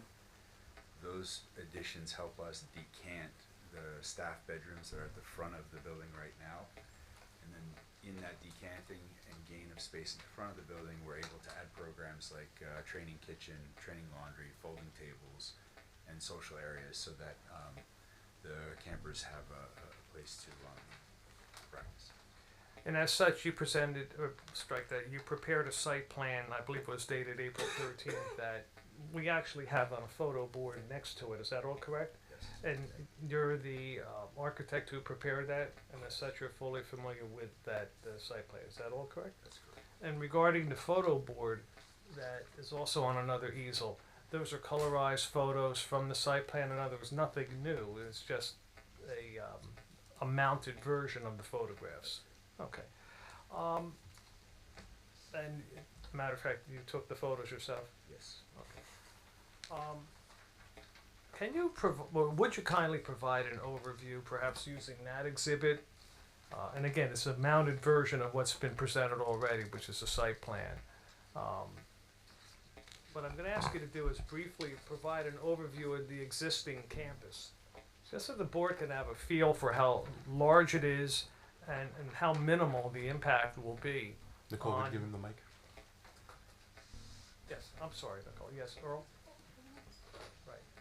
And what Thank what sheet are you referring to there, Mr. Jackson? Sheet number A050. Okay, and in a summary fashion, this is a depiction of the site as it presently exists? Yes. Would please? So the campus sits predominantly on the buildings sit predominantly on the west half of the campus, the 15-acre site. As Mr. Sutherland mentioned before, there's a nature program on the other half. It's greater than 600,000 square feet with numerous structures, 16 structures on it. Peter's Cabin is the one at the north corner. And you're pointing to it now. It's number 6. The main entry for the camp is off of South Lincoln, and the parking lot that serves that main entry and the main office is building number 1. So Peter's Cabin is right there, really at the front of the campus. Okay. And regarding the interior and exterior proposed upgrades, let's start with the proposed exterior upgrades, if you would, to Peter's Place, which I believe might be on A052, so the board can get an idea of what the floor plan would be like, should the board look favorably upon the application. Was it A052? I may have it wrong. A052 is the site plan. We could start with that if you want Sure. to talk Let's start about with that that. first. I think so. That area where Peter's Cabin is shown in a large state here. The parking lot is just to the west of that. The 2 additions we're proposing for the staff beds are at either end, plus or minus 300 square feet each. There's a small addition in the back corner of each of the wings, and that addition is why we're losing 2 beds in the cabin. That addition allows for a safe egress out of the sleeping area and also access to the bathroom area in the back from both of those wings. The other addition to the building is a front porch to help make a transition between the camp and yard and the public area of the renovated building. And then along with that, there are currently 2 ramps that allow for access at each end of the existing building. We're pushing those ramps and reconstructing them out at the end of the additions. And at the far end of the landing of those ramps, we're connecting to a small deck in the back, which also aids in creating a second means of access and egress for the property. And you also prepared a floor plan for the reconstructed Peter's Cabin. Is that correct? Yes. And I believe that may be on sheet A101.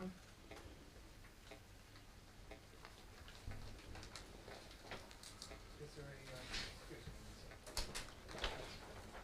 a A101? Is that correct? That's right.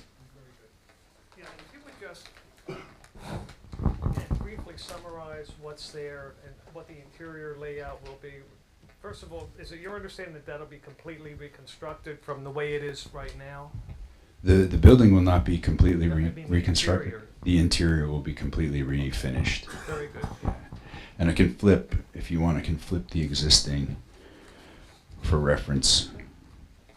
And that sheet that you flipped over is, This is the demo plan for the existing site area, and then this is the new. So each of the wings, right now, the staff beds are stacked in bunks, 4 to each side. They're going to be sent to the end of the wing and taken out of bunks so that they're a little bit more private.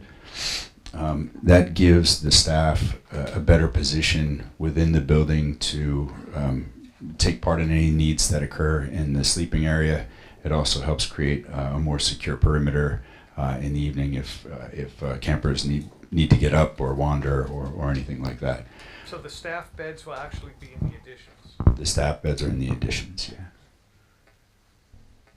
What other site plan changes can you point out to the board? I understand that there are several that we can talk about either with the engineer letter or just in general. What other fencing, parking areas being included, dumpster location?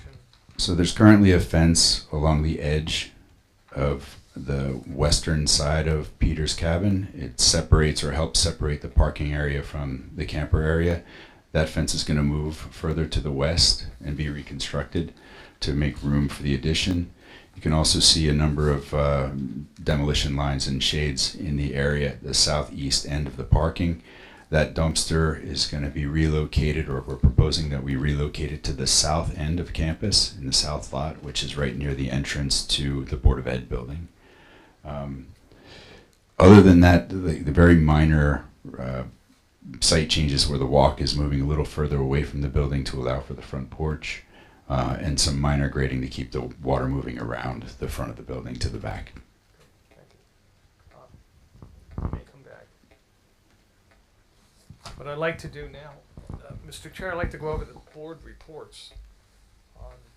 We'll start, Mr. Jackson, again, with the zoning officer's report dated 6/10/2026. That's now B1.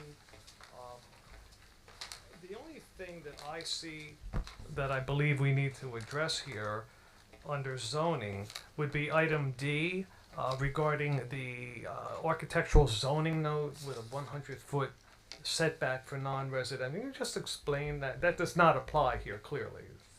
Yeah, we errantly included 100-foot setback to residences for a non-residential use because of the confusion between Ocean County and Monmouth County's zoning.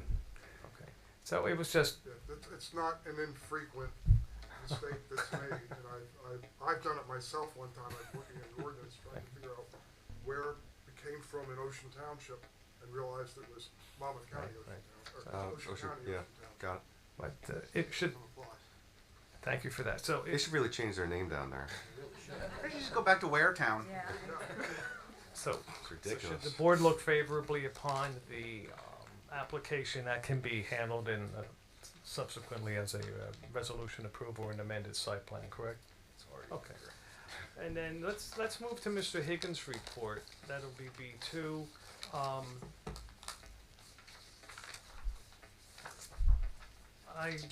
Mr. Higgins, thank you. I have your comments, and you feel that that what we're asking for has no significant negative impacts, which of course is a standard. And just in terms of addressing Mr. Higgins' report, you would agree that this is really, from at least an architectural standpoint, you cannot, I know you're not a planner, and I'm trying to qualify you as one, but as an architect, do you see any substantial negative and detriments to the zone plan, or the surrounding community at all? Do you believe that the site is large enough to subsume these changes, which may in fact be imperceptible from most people looking at this? Would you agree with that statement? Okay. Mr. Higgins, anything further on that? No. And we don't have, and again, I think it's clear from the record that we do not have to reprove special reasons in this case. Would I be correct on that, Mr. Higgins? Yes. It's an inherently beneficial use. Okay, thank you. Then the next report I come up with would be the board engineer's report. Engineer Mr. Matlock. Let's go through this. He raises some questions. Do you have it here? I'll do it this way. Project description appears as we have testified so far. Surrounding uses, of course, are mostly residential, R2, R3, R4. Zoning compliance, essentially deferring to the board planner. I think we've covered that. Now, if you would please, I think what the critical aspect of Mr. Matlack's report would be number 4. If we can just go through it one at a time. Traffic and parking and circulation.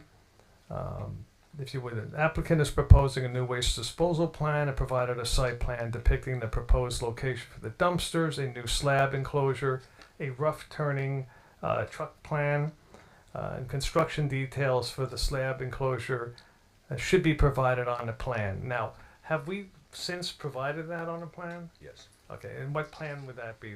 Was that the south? Yes, and an addendum. Right. And Mr. Matla, have you seen that exhibit that was, I believe it was dated May, I have it here somewhere. The South Lot site plan, it would be A053 amended on May 19, 2026. I don't know if you have it. I have a copy for you to look at here. I do have a copy of that. What I was looking for was a construction detail, so the actual slab thickness with proper base course, things like that, and then the enclosure, you have a chain link fence, just a detail of what that fence looks like. Yeah. Did we provide that? We did. That I believe has been. That's not on sheet A053. No, it was. Well, no, because but of the it's a comment. separate exhibit, I think, and I'll be happy to. I have many copies here. I can get you. So, did you revise it when you dropped off the additional copies? Yes. They can't be reviewed. because the site No, plan the only earlier is one. But that was. So We have. So I don't have an issue of that being a condition of Yep. approval. Oh, that. It's just Okay. provided. Sorry, I thought You it was have that no. first. You Yes, have that this. one. Right. This is Let's hand it's that in the over. packet. Yeah. Right. The Right. chain link fence is in the packet, but the construction details are still something we would need. Okay. Yeah, so I think that those details just need to show up on the plans.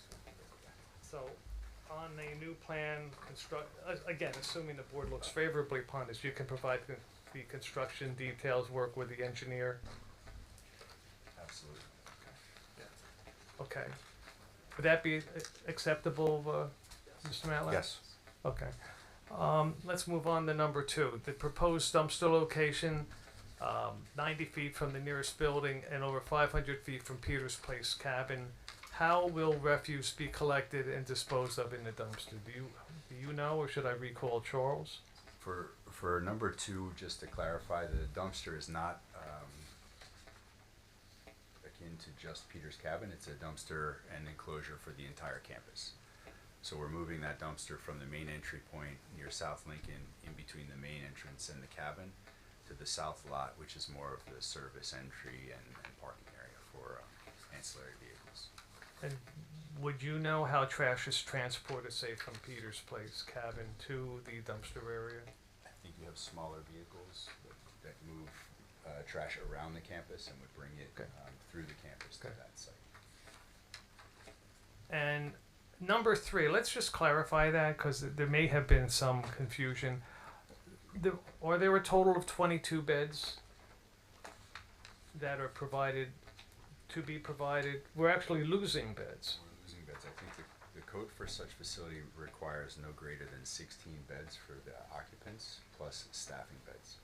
So the 16 beds is being reduced to 14 because of the access to the bathroom and egress, and the number of staffing beds is remaining the same.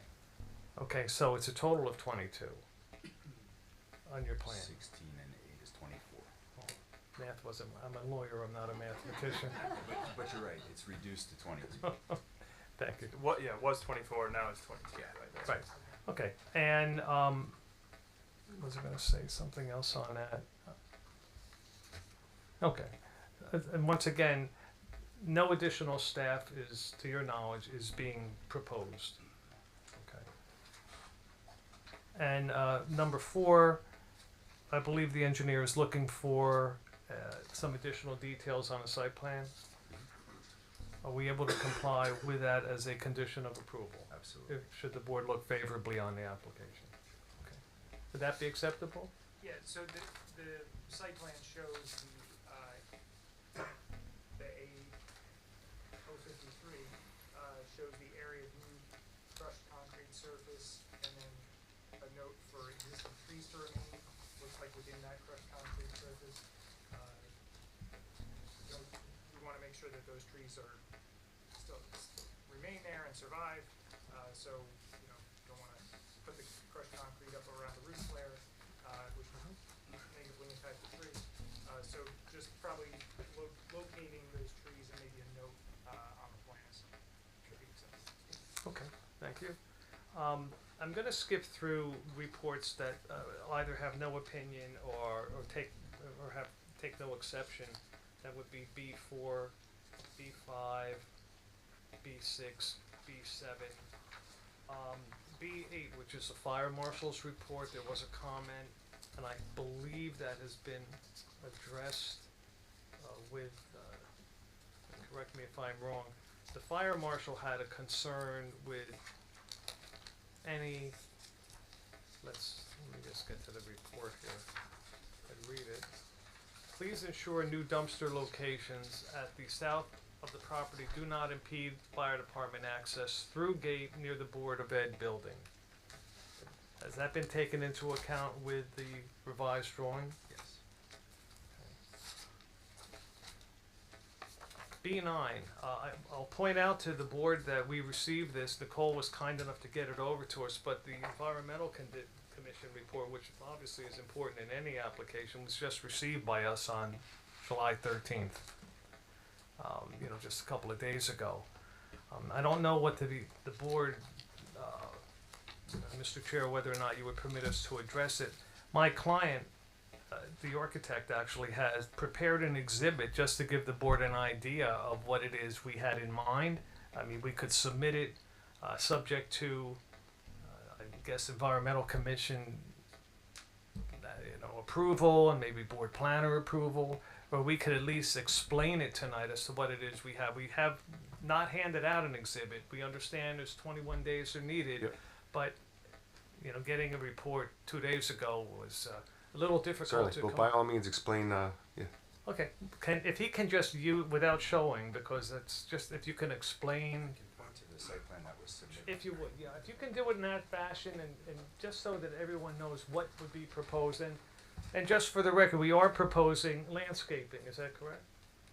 Yeah, there's gonna Yeah, you can use without showing them if you need that, but, yeah. So if you would, Earl, with using the previously submitted plans, what areas were prime for a enhancement, let's say? So other than the new paving that helps us with the front door, there's an area behind Peter's Cabin, between Peter's Cabin and South Lincoln, which has fallen trees, underbrush. So that shaded area through here is recommended to be cleaned out. And where there are trees that are in failing health or leaning, threatening the cabin, those trees would be coming down under an application for tree removal. We've shown a line of what we're thinking is arborvitae. There's 20 of them between that underbrush area and the neighbor's fence at lot 2. And then a new line of 12 to 14 of the same tree to help shield Peter's Cabin from the parking area. Okay. So again, Mr. Chair and members of the board, should the board look favorably upon this, I'm sure the applicant would provide a landscaping plan subject to, do you generally make it subject to Environmental Commission review, or is it your board planner? Board planner. Sure. And also you would stipulate, right, that you'll follow the tree ordinance. Right? Absolutely. So Replace noted trees on the record. or- yeah. So noted. And you can work with, get a copy of a, maybe you can even show them tonight if you want, but. Do you happen to know if the trees that you have to remove, would the plan be to replace them on site? Is that something you could replace say? them on site. To be honest, it's very dense, and there's a lot of landscape there. So we might look at an arborist to make sure that anything that's newly replanted in that understory would survive the shade that's already there. Okay. So if you would work with, again, if we are approved, work with Mr. Higgins on that. Let me see if I have anything else. So once again, just to sum up on the negative criteria, would you agree with me that the site is large enough to accommodate the proposed improvements? Yes. And would you believe also that the additional landscaping and fencing will serve to minimize any negative aspects, visual aspects? And would you also agree that the site is well buffered and is large enough to accommodate all of the proposed changes that are being proposed? Yes. And finally, the upgrades that are presented to the board tonight will serve to upgrade Peter's Cabin, which is in need of substantial exterior renovations, and the interior renovations would serve to make it a more functional building for staff and participants alike. Yes. Mr. Chair, that's all I have. Okay, any questions? Mr. Chairman, I have a number of questions for Mr. Jackson. I'm just kidding. I just have a question on the arborvitae's that you mentioned there, and I couldn't see from all the way back there, I apologize, but where Peter's place is with arborvitae's, is that facing Monmouth Road there, or are you looking to make more of a buffer there between the sidewalk and point it fence? out? Yeah, so You we're, could just answer, I mean, we're quite a distance from Monmouth Road, so the entry into, the main entry into RTO is hundreds of feet from the Monmouth Road. But the trees, are they intersection. there to make more of a buffer between the road for privacy? They would make a buffer between the parking area and the cabin. Parking area. Yeah. I think we did say that, I apologize, thank you. And the building's closer to Lincoln, right? Is that what you? Yeah. That's right. Okay. What kind of buffer exists there now? Right now, it's mostly natural. Okay. Tall, like 100-foot tall oak trees.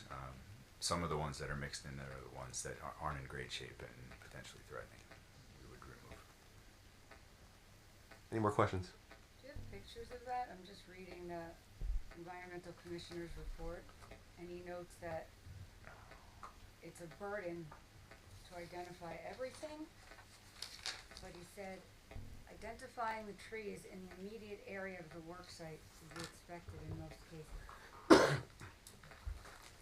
So the photo midway here shows a few of the trees with not much branches are gone, ivy's growing up and sleeping them. You can see a couple of them in the photo of the rear of the building.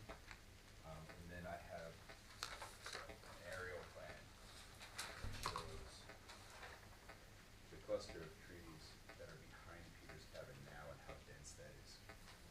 So the goal is not to change the sort of really nice, lush character of the campus, but just to make it healthier and safer. Clearly, we like trees in Ocean. So- It's a concern. So- Thank you. Yeah, so the comment, and if I understand correctly here as well, is, it would be an unnecessary burden for the applicant to have to go through 15 acres of trees and identify them all. So it would not be a problem to identify just the trees in the affected area and have them marked and or labeled in the affected areas. Not at all. I did a walking survey and that's how we mark the ones that are on the plan now, but we could do it with a landscaper or an Great, arborist. 'cause that's what the, Mr. Colton, the environmental Right, commissioner. thank you for that. is Thank you. suggesting. Thanks, Counselor. Any more questions? Next. Any questions from the public? No? Would you like to sum up? Just very briefly, I mean, this is an absolute asset to the town. It's probably one of the largest open spaces. It's a great neighbor. These are really important upgrades. They're aesthetic, they're functional, and I would ask the board to indicate that there's absolutely no substantial negative impact on the zone or the zone plan as a result of the approval of this application, and I'll submit on the balance. Thank you, Mr. Chair, members of the board. I should have technically asked if there are any comments from the public, but I see none. We'll close the public hearing. Do we have a motion for a positive resolution? I'll make a motion for positive resolution with the conditions of the landscape plan being submitted and the complying with the engineer's report, the comments in the engineer's report. And the environmental commissioner's report. Yeah, Well, that's, that's the that was the landscape. landscape plan. Oh, Yeah, the okay. fact that they're gonna do that is in response to that. Okay, second? Mr. DeFilia? Yes. Mr. DeGenaro? Yes. Mr. DeLomo? Yes. Mr. Chimora? Yes. Ms. Littman? Yes. Vice Chairman Kalidas? Yes. And Chairman, Yeah, Fuller. yes. Thank you very much. Thank you. You guys. Thank you very much, folks. Have a great evening. All right, have a good night. Next, we have Bank of America, Route 35, southbound Sunset Avenue and Valley Road, Block 187, Lot 1. Lots 1 and 10.01 and 5.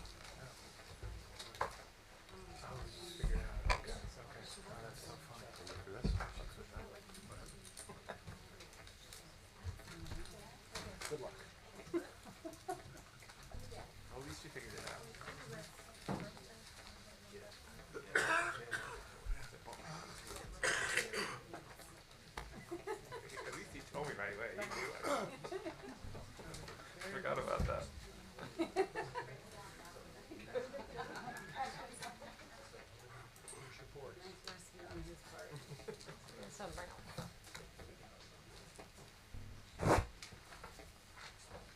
Okay, attorney for the applicant, Mr. Thomas Latiza, Yes. is that correct? Good evening. Good evening. Mr. Chairman, I think we're waiting on 3 board members to return. Oh, right, that's what Yeah. that's why she told me. Great. Yeah, sorry.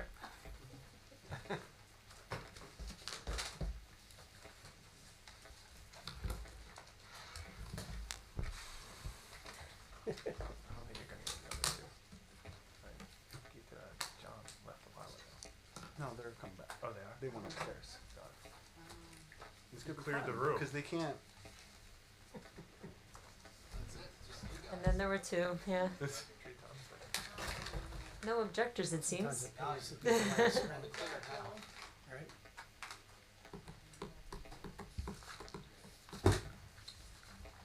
Sorry.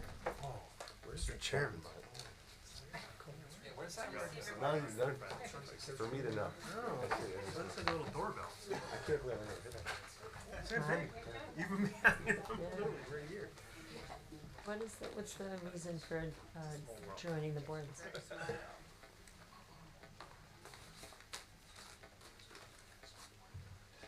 So, yeah. Makes sense.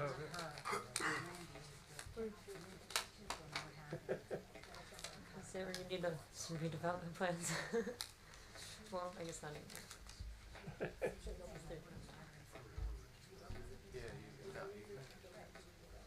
what Mark used to Oh, that's what keeps me in business. We're us in business. Take John's seat. Switch us. Sit behind the computer. shouldn't be here.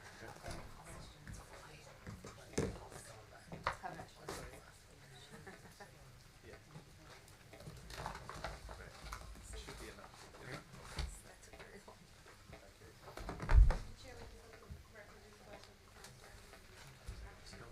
He's can't use the restroom.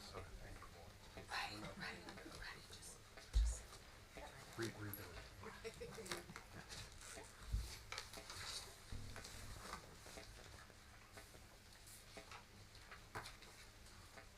Okay, let the record reflect all members are back. Yes.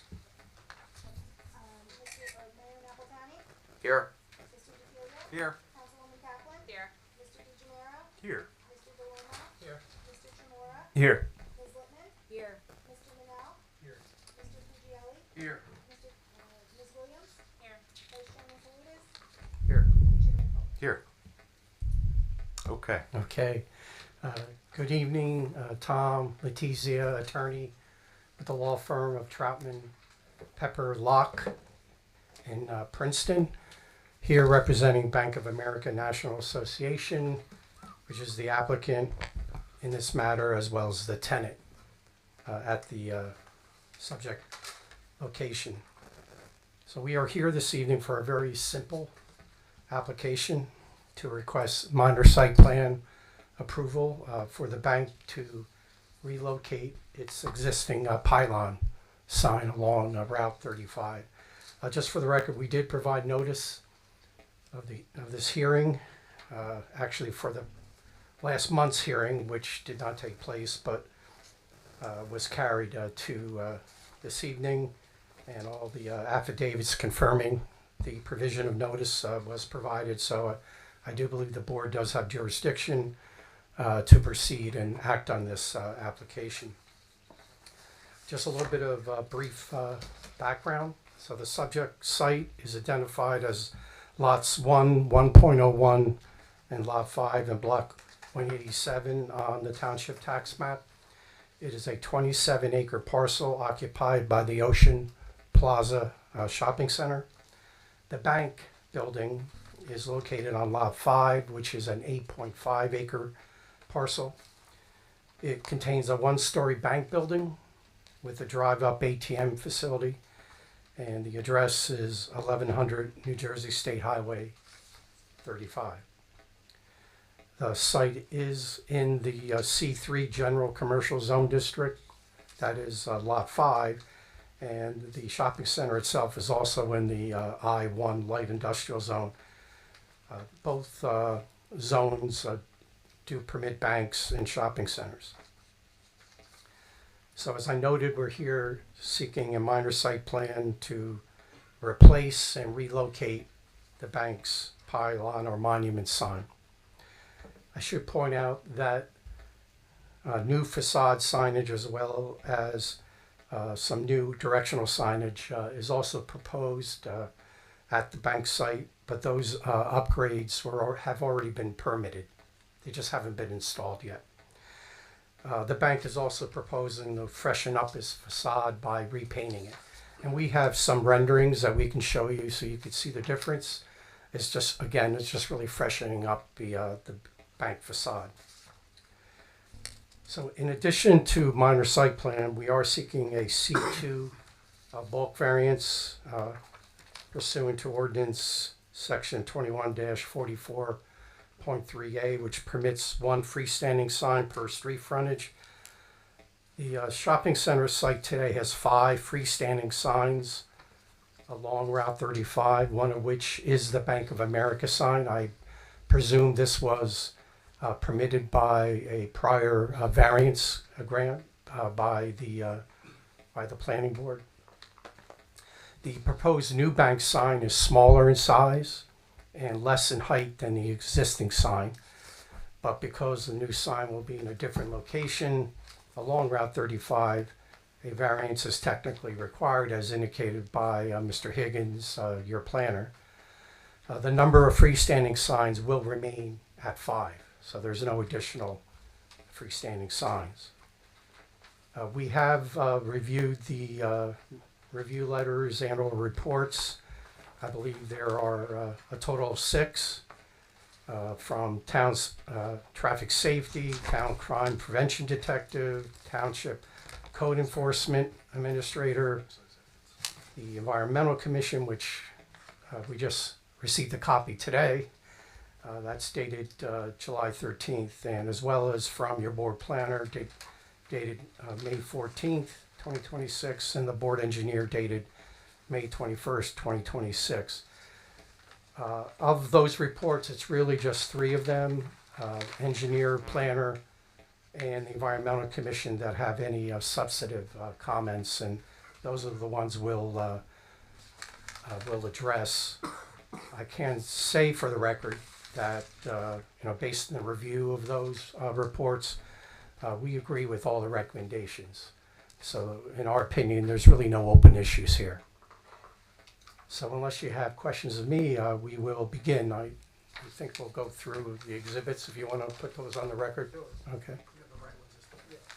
Yeah. I promise, Nicole, I'll try to get all of them correct. Let's start with the A exhibits. Exhibit A1 will be the planning board application. Exhibit A2 will be boundary and parcel location survey prepared by Stonefield Engineering and Design dated April 25th, 2024. Exhibit A3, signage upgrades prepared by Stonefield Engineering and Design dated February 24th, 2026. And Exhibit A4, facade improvements prepared by Gensler dated January 12th, 2026. Then turning to the B exhibits, we have Exhibit B1, the zoning officer's report dated April 29th, 2026. Exhibit B2, the board planner's report dated May 14th, 2026. Exhibit B3, board engineer's report dated May 21st, 2026. Exhibit B4, memorandum from the Department of Public Works dated April 8th, 2026. Exhibit B5, memorandum from Code Enforcement dated April 8th, 2026.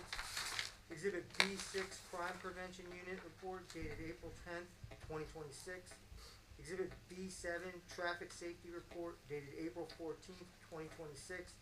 And Exhibit B8, Fire Marshal Report dated April 21st, 2026. And just so we're clear, the recent July report was not provided in our packet. Okay, so we'll we'll mark that as Exhibit B9 then. What was it titled again? It's just the environmental commission report. Environmental commission report. I'll send it to you right now.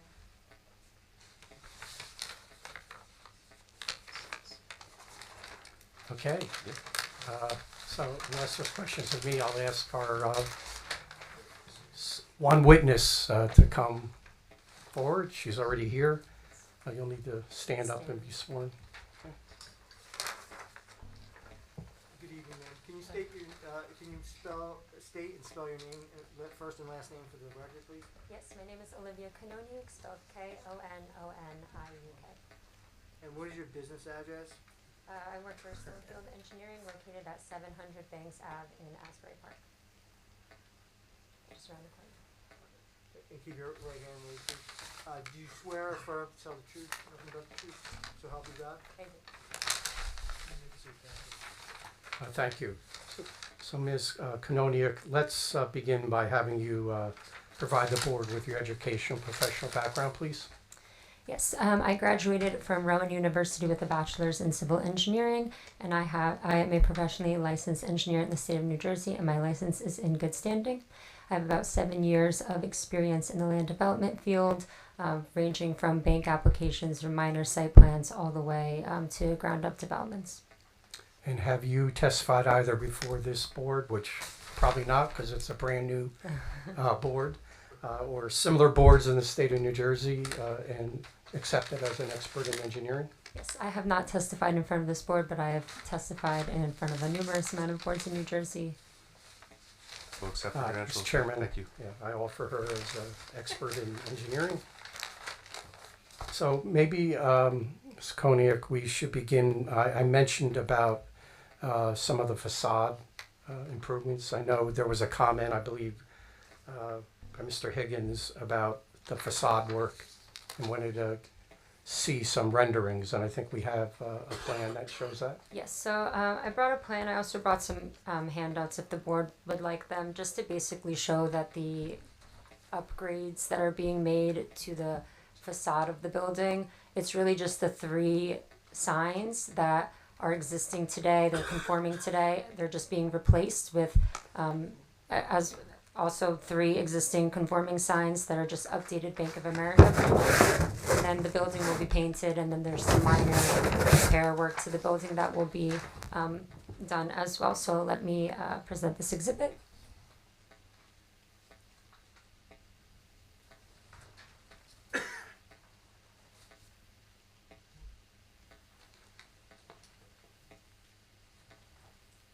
Is this a new exhibit, ma'am, or was it part of the? Yeah, this is a new exhibit. So we can call this the site adaptation package. And we'll mark this as exhibit B10.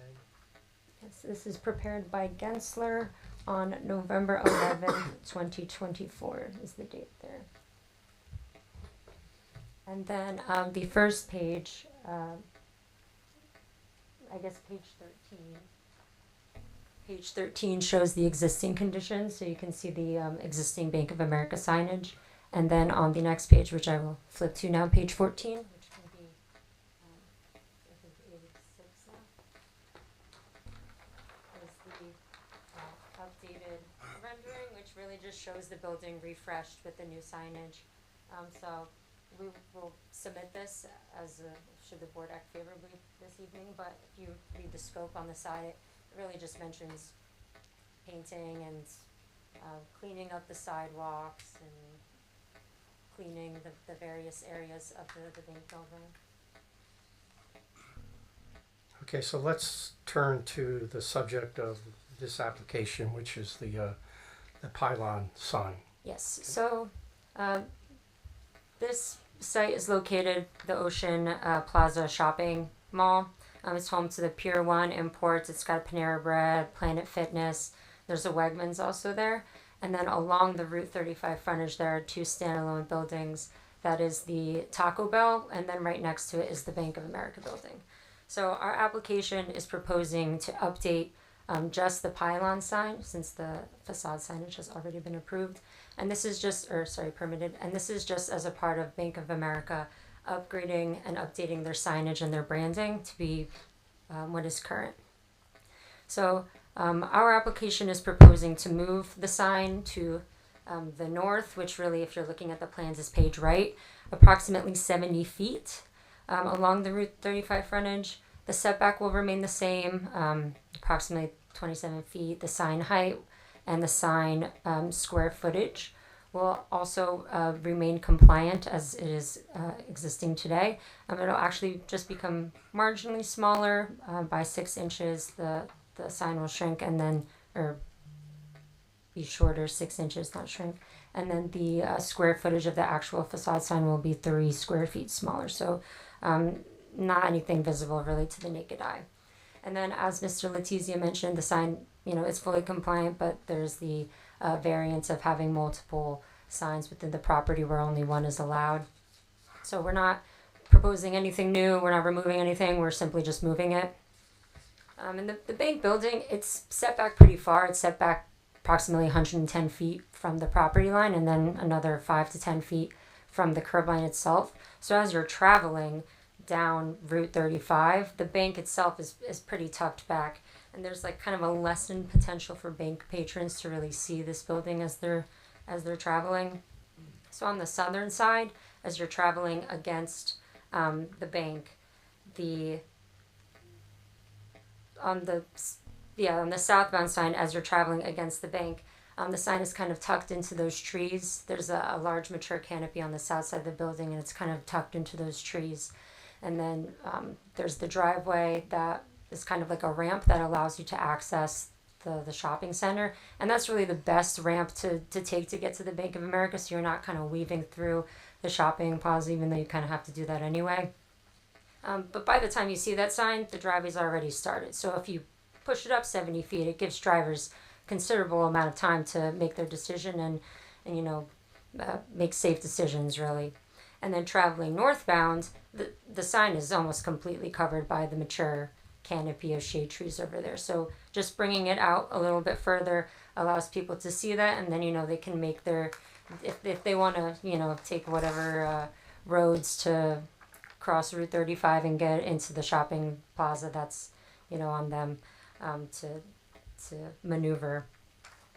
But continuing, there were comments regarding the internal illumination. So I would like to put on the record that the freestanding sign will only be illuminated by the bank letters, not by the entire sign cabinet. Similar to how it is today, it's just via the bank letters. And then we also reviewed the bank's proposed location for the sign in relation to the overhead wires that are along the site. And we've located it in an area that will provide sufficient clearance. And I think in general, the location of the sign kind of matches the general clearance of all the other signs that are right up against the utility poles and wires that are along Route 35. There's kind of a lot of infrastructure there, so it's a little bit difficult to avoid, but we think we've done a good job locating the sign so that there are no clearance issues. And then also included within the scope of this application is striping of the lot. So we will do the pinstripe style striping, and the also replacement of any Bank of America parking signage and things like that throughout the site.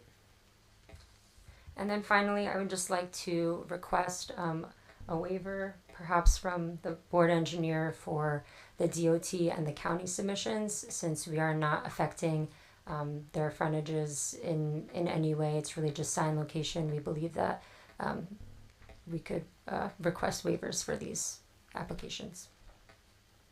And that ends my direct.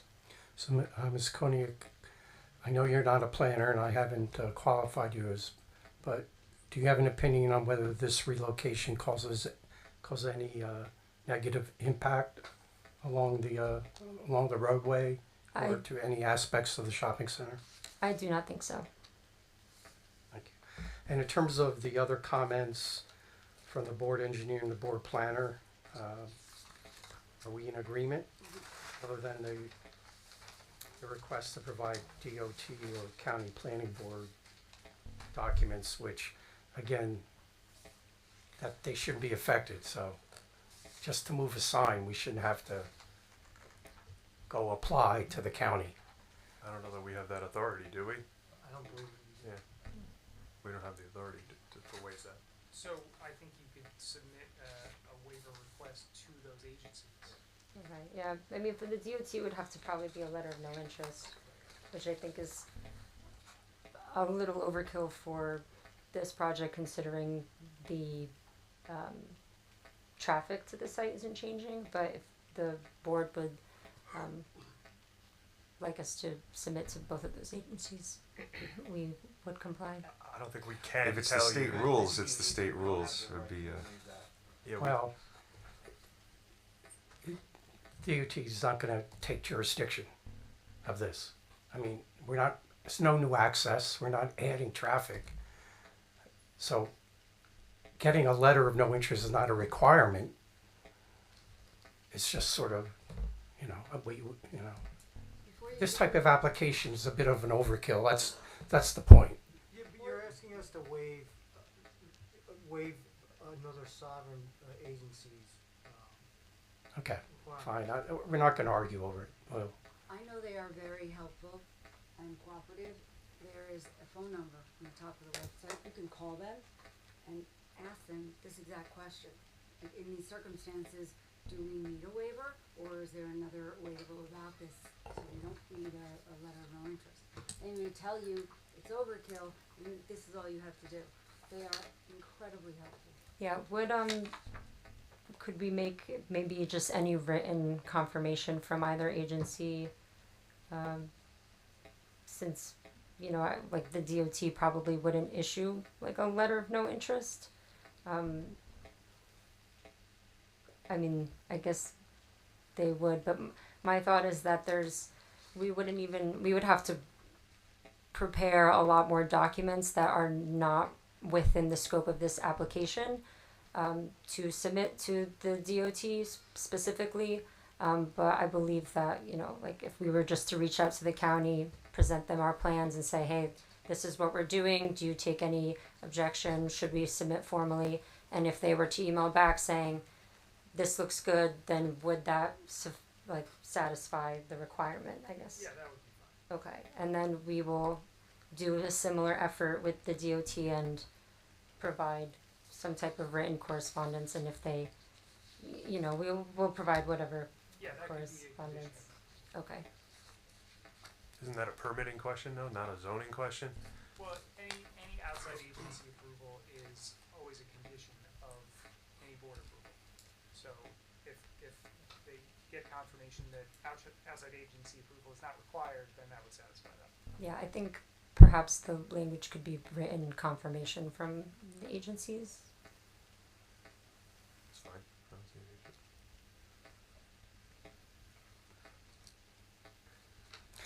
issue. that's our presentation. Okay, any questions? I have a question. The environmental commissioner, Mr. Oh. Preston, asked. Oh, yes. Yes. Forgot Yep, about sorry. that. We had just seen that letter, but I believe there were some comments regarding the types of plantings that were No, but proposed. he was okay if you switch them. Okay. Berries on the inside and the grass on the outside because of the maintenance of the interior. Yes, yeah, we will comply with that, and anything that, we'll make sure that we work with the board professionals.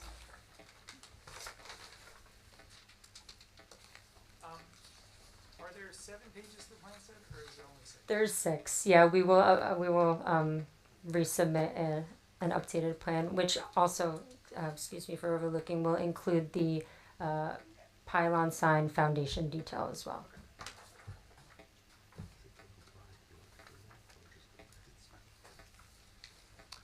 Okay, any more questions? Did we miss anything, professionals? We good? Any questions from the public? Comments from the public? You're good? Okay, we'll close the public hearing. Do we have a motion for a positive resolution on this application with all of the stipulations that have been put forth, right? I'll move for positive resolution. Mayor Napolitani? Yes. Yes. Councilwoman Caput? Yes. Mr. Panero? Yes. Mr. DeLomo? Yes. Mr. Chimora? Yes. Ms. Lippman? Yes. Vice Chairman Palutis? Yes. Chairman Foley? Yes. Thank you very much. Thank you very much. Thank you. Congratulations on Have a your new great night. form, and Here. it'll lead to more work, right? More business. Yeah. Okay, other business. Anthony, do we need to walk through any of these? Yep, so the other business we have is review of proposed ordinances. Mr. Chairman, the next item is ordinance number 2549, referred to the planning board by the Township Council pursuant to NJSA 40:55B-26. Planning board's role this evening is limited by statute. The board is not deciding whether this is good public policy or whether the township council should adopt the ordinance. Our responsibility, the board's responsibility, is to determine whether the proposed ordinance is substantially consistent with the township's master plan, and if not, identify any inconsistencies and recommendations to township council. At this time, I would ask our planner to summarize the ordinance and identify the master plan provisions supporting these amendments and provide an opinion as to whether the ordinance is substantially consistent with the master plan. I am a little bit at a loss. Is this the ordinance for This is- reducing the, This is the ordinance for the impervious lot the coverage, impervious lot as well as the height. as well as the height? Yeah, I don't think there's any inconsistencies with the master plan. If anything, it's more consistent with the master plan, because one of the goals is to try and reduce the impacts of development. The reason for lowering the height of the building is that the residential buildings, the way the ordinance is set up now, can be almost 40 feet high. And the intent is that they not be any more than 35 feet high. So the definitions were changed and the height was changed. And the overall height from grade will now be, I believe it's 30 feet, which is more consistent with the character of the residential areas in the township. And obviously, the reduction in the impervious coverage is gonna help reduce impacts like we had last week. So I have a question, we're going from 65 to 45, correct? Well, it goes On the 65 to 45, yes. But in some Well, areas, hold on. Where is 65 to 45? Because all I'm seeing is 50 to 45. What? It's The impervious. 65 in 65 to 45. the higher density residential zone. page 3, Yeah. but Jim, in some Oh, there we go. locations, it's already 45, right? What? But we changed, sorry, Oh, yeah. we changed some locations already. This is the Yeah, rest we of them. changed some, this is correcting some of the others. So I guess my only question is, when we did the rest of the others, and someone correct me if I'm wrong, because my memory on this one's a little hazy. We dropped the impervious coverage, but we upped the floor area ratio. Is that correct? I don't remember upping, first of all, in the residential areas, there's no floor area ratio.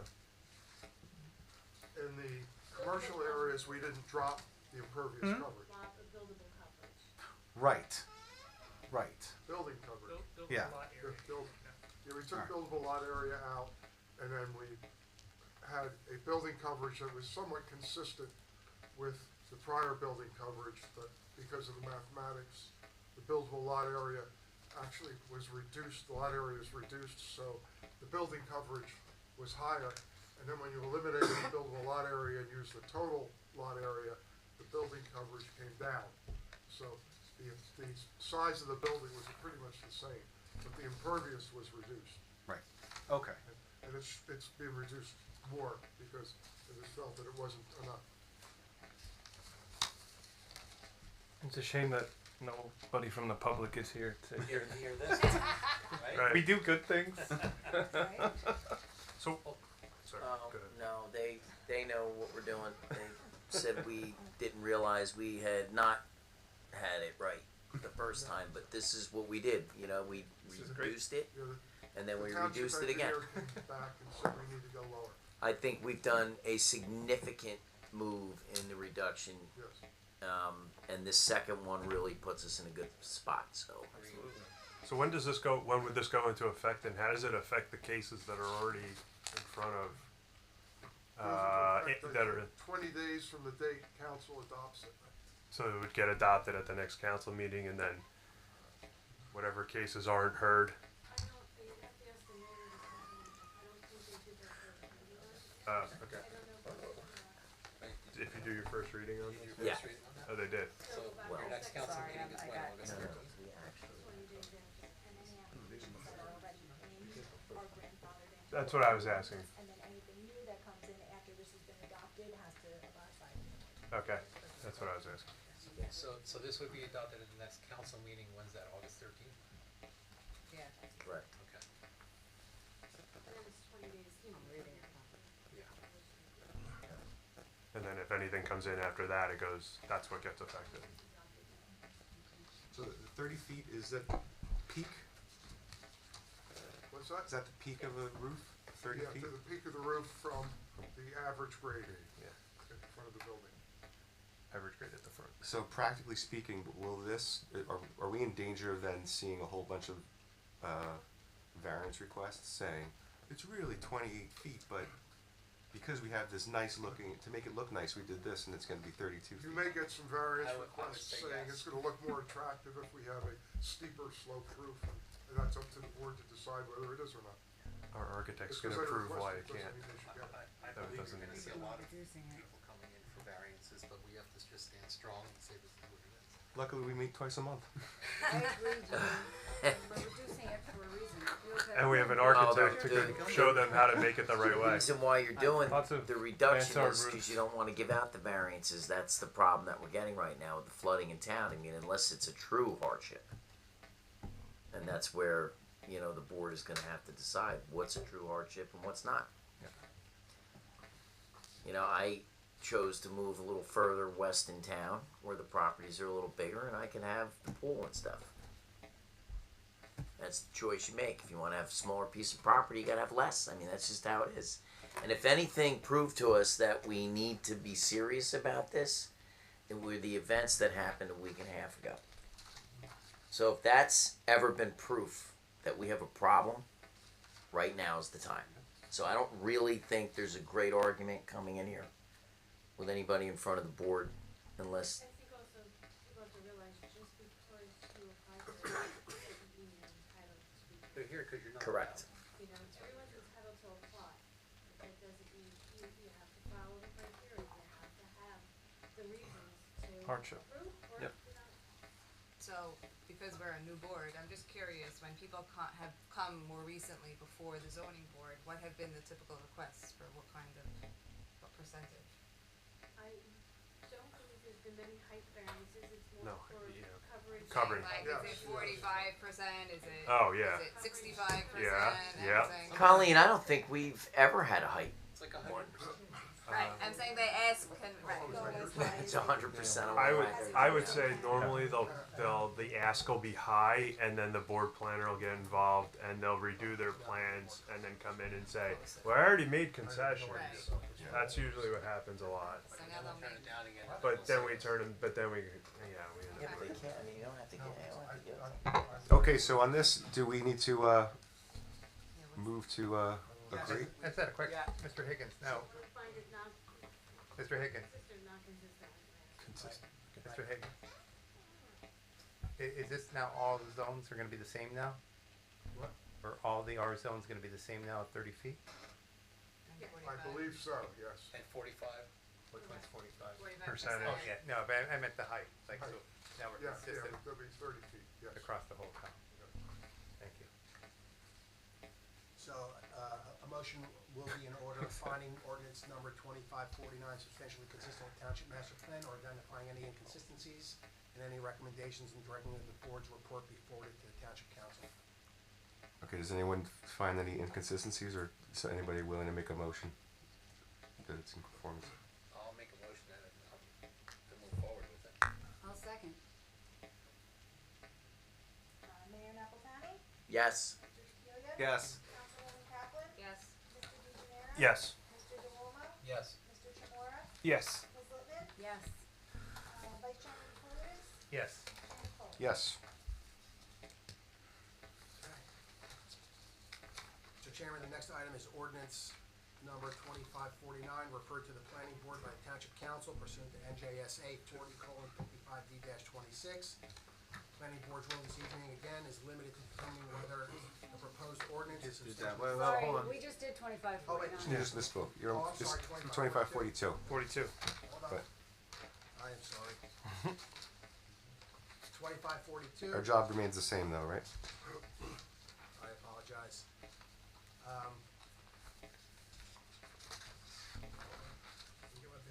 All right, 2542.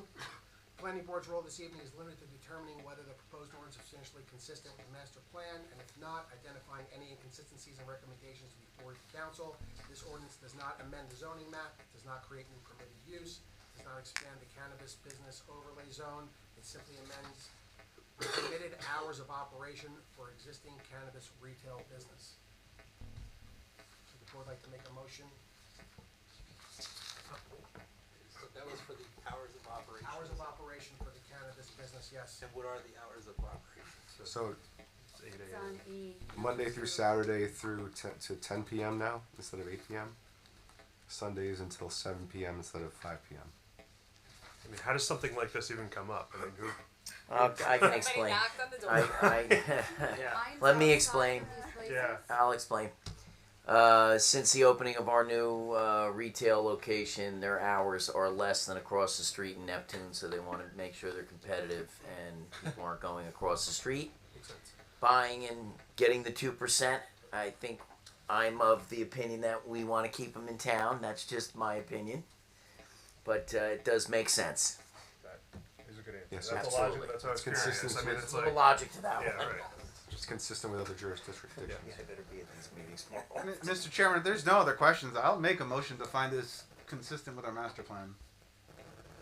I'll second. Mayor Napolitani? Yes. Cecilia? Yes. Capper? Yes. Mr. Yes. DeLuca? Yes. Mr. Chimora? Yes. Ms. Lippman? Yes. Vice Chairman Kaloutis? Yes. Chairman Foley? Yes.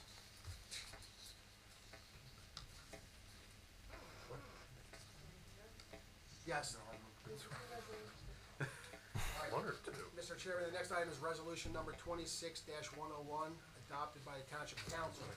This resolution authorizes the planning board to undertake a preliminary investigation pursuant to the local redevelopment and housing laws to determine whether the properties identified in the resolution satisfy the statutory criteria to be designated as a non-condemnation area in need of redevelopment.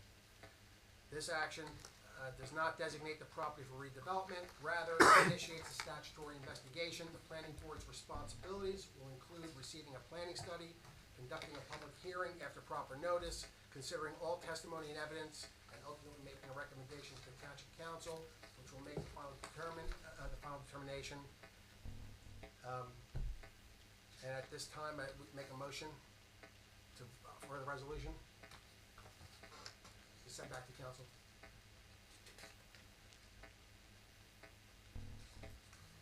Could this be challenged?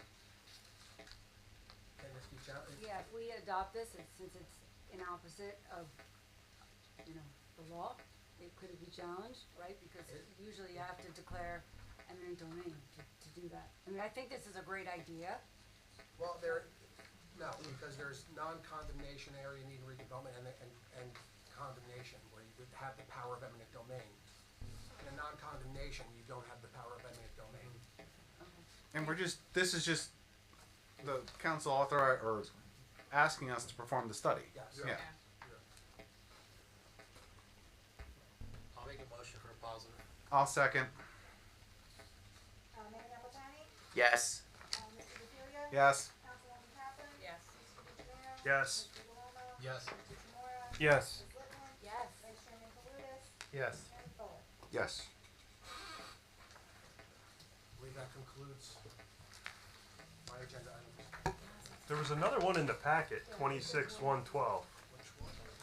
but it's not in It's the not on the agenda. agenda. So we'll consider it next time. 'Cause it's not on the agenda. Do I have it? Good thing we meet twice a month.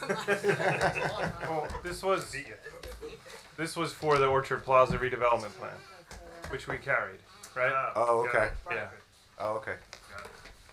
Okay. At least somebody's reading it. Somebody else. All right, motion to adjourn. Motion adjourned. I'll take them. Do we have a second? Second. I know you're. All in favor? you're here. Aye. I'm Any definitely opposed? not fucking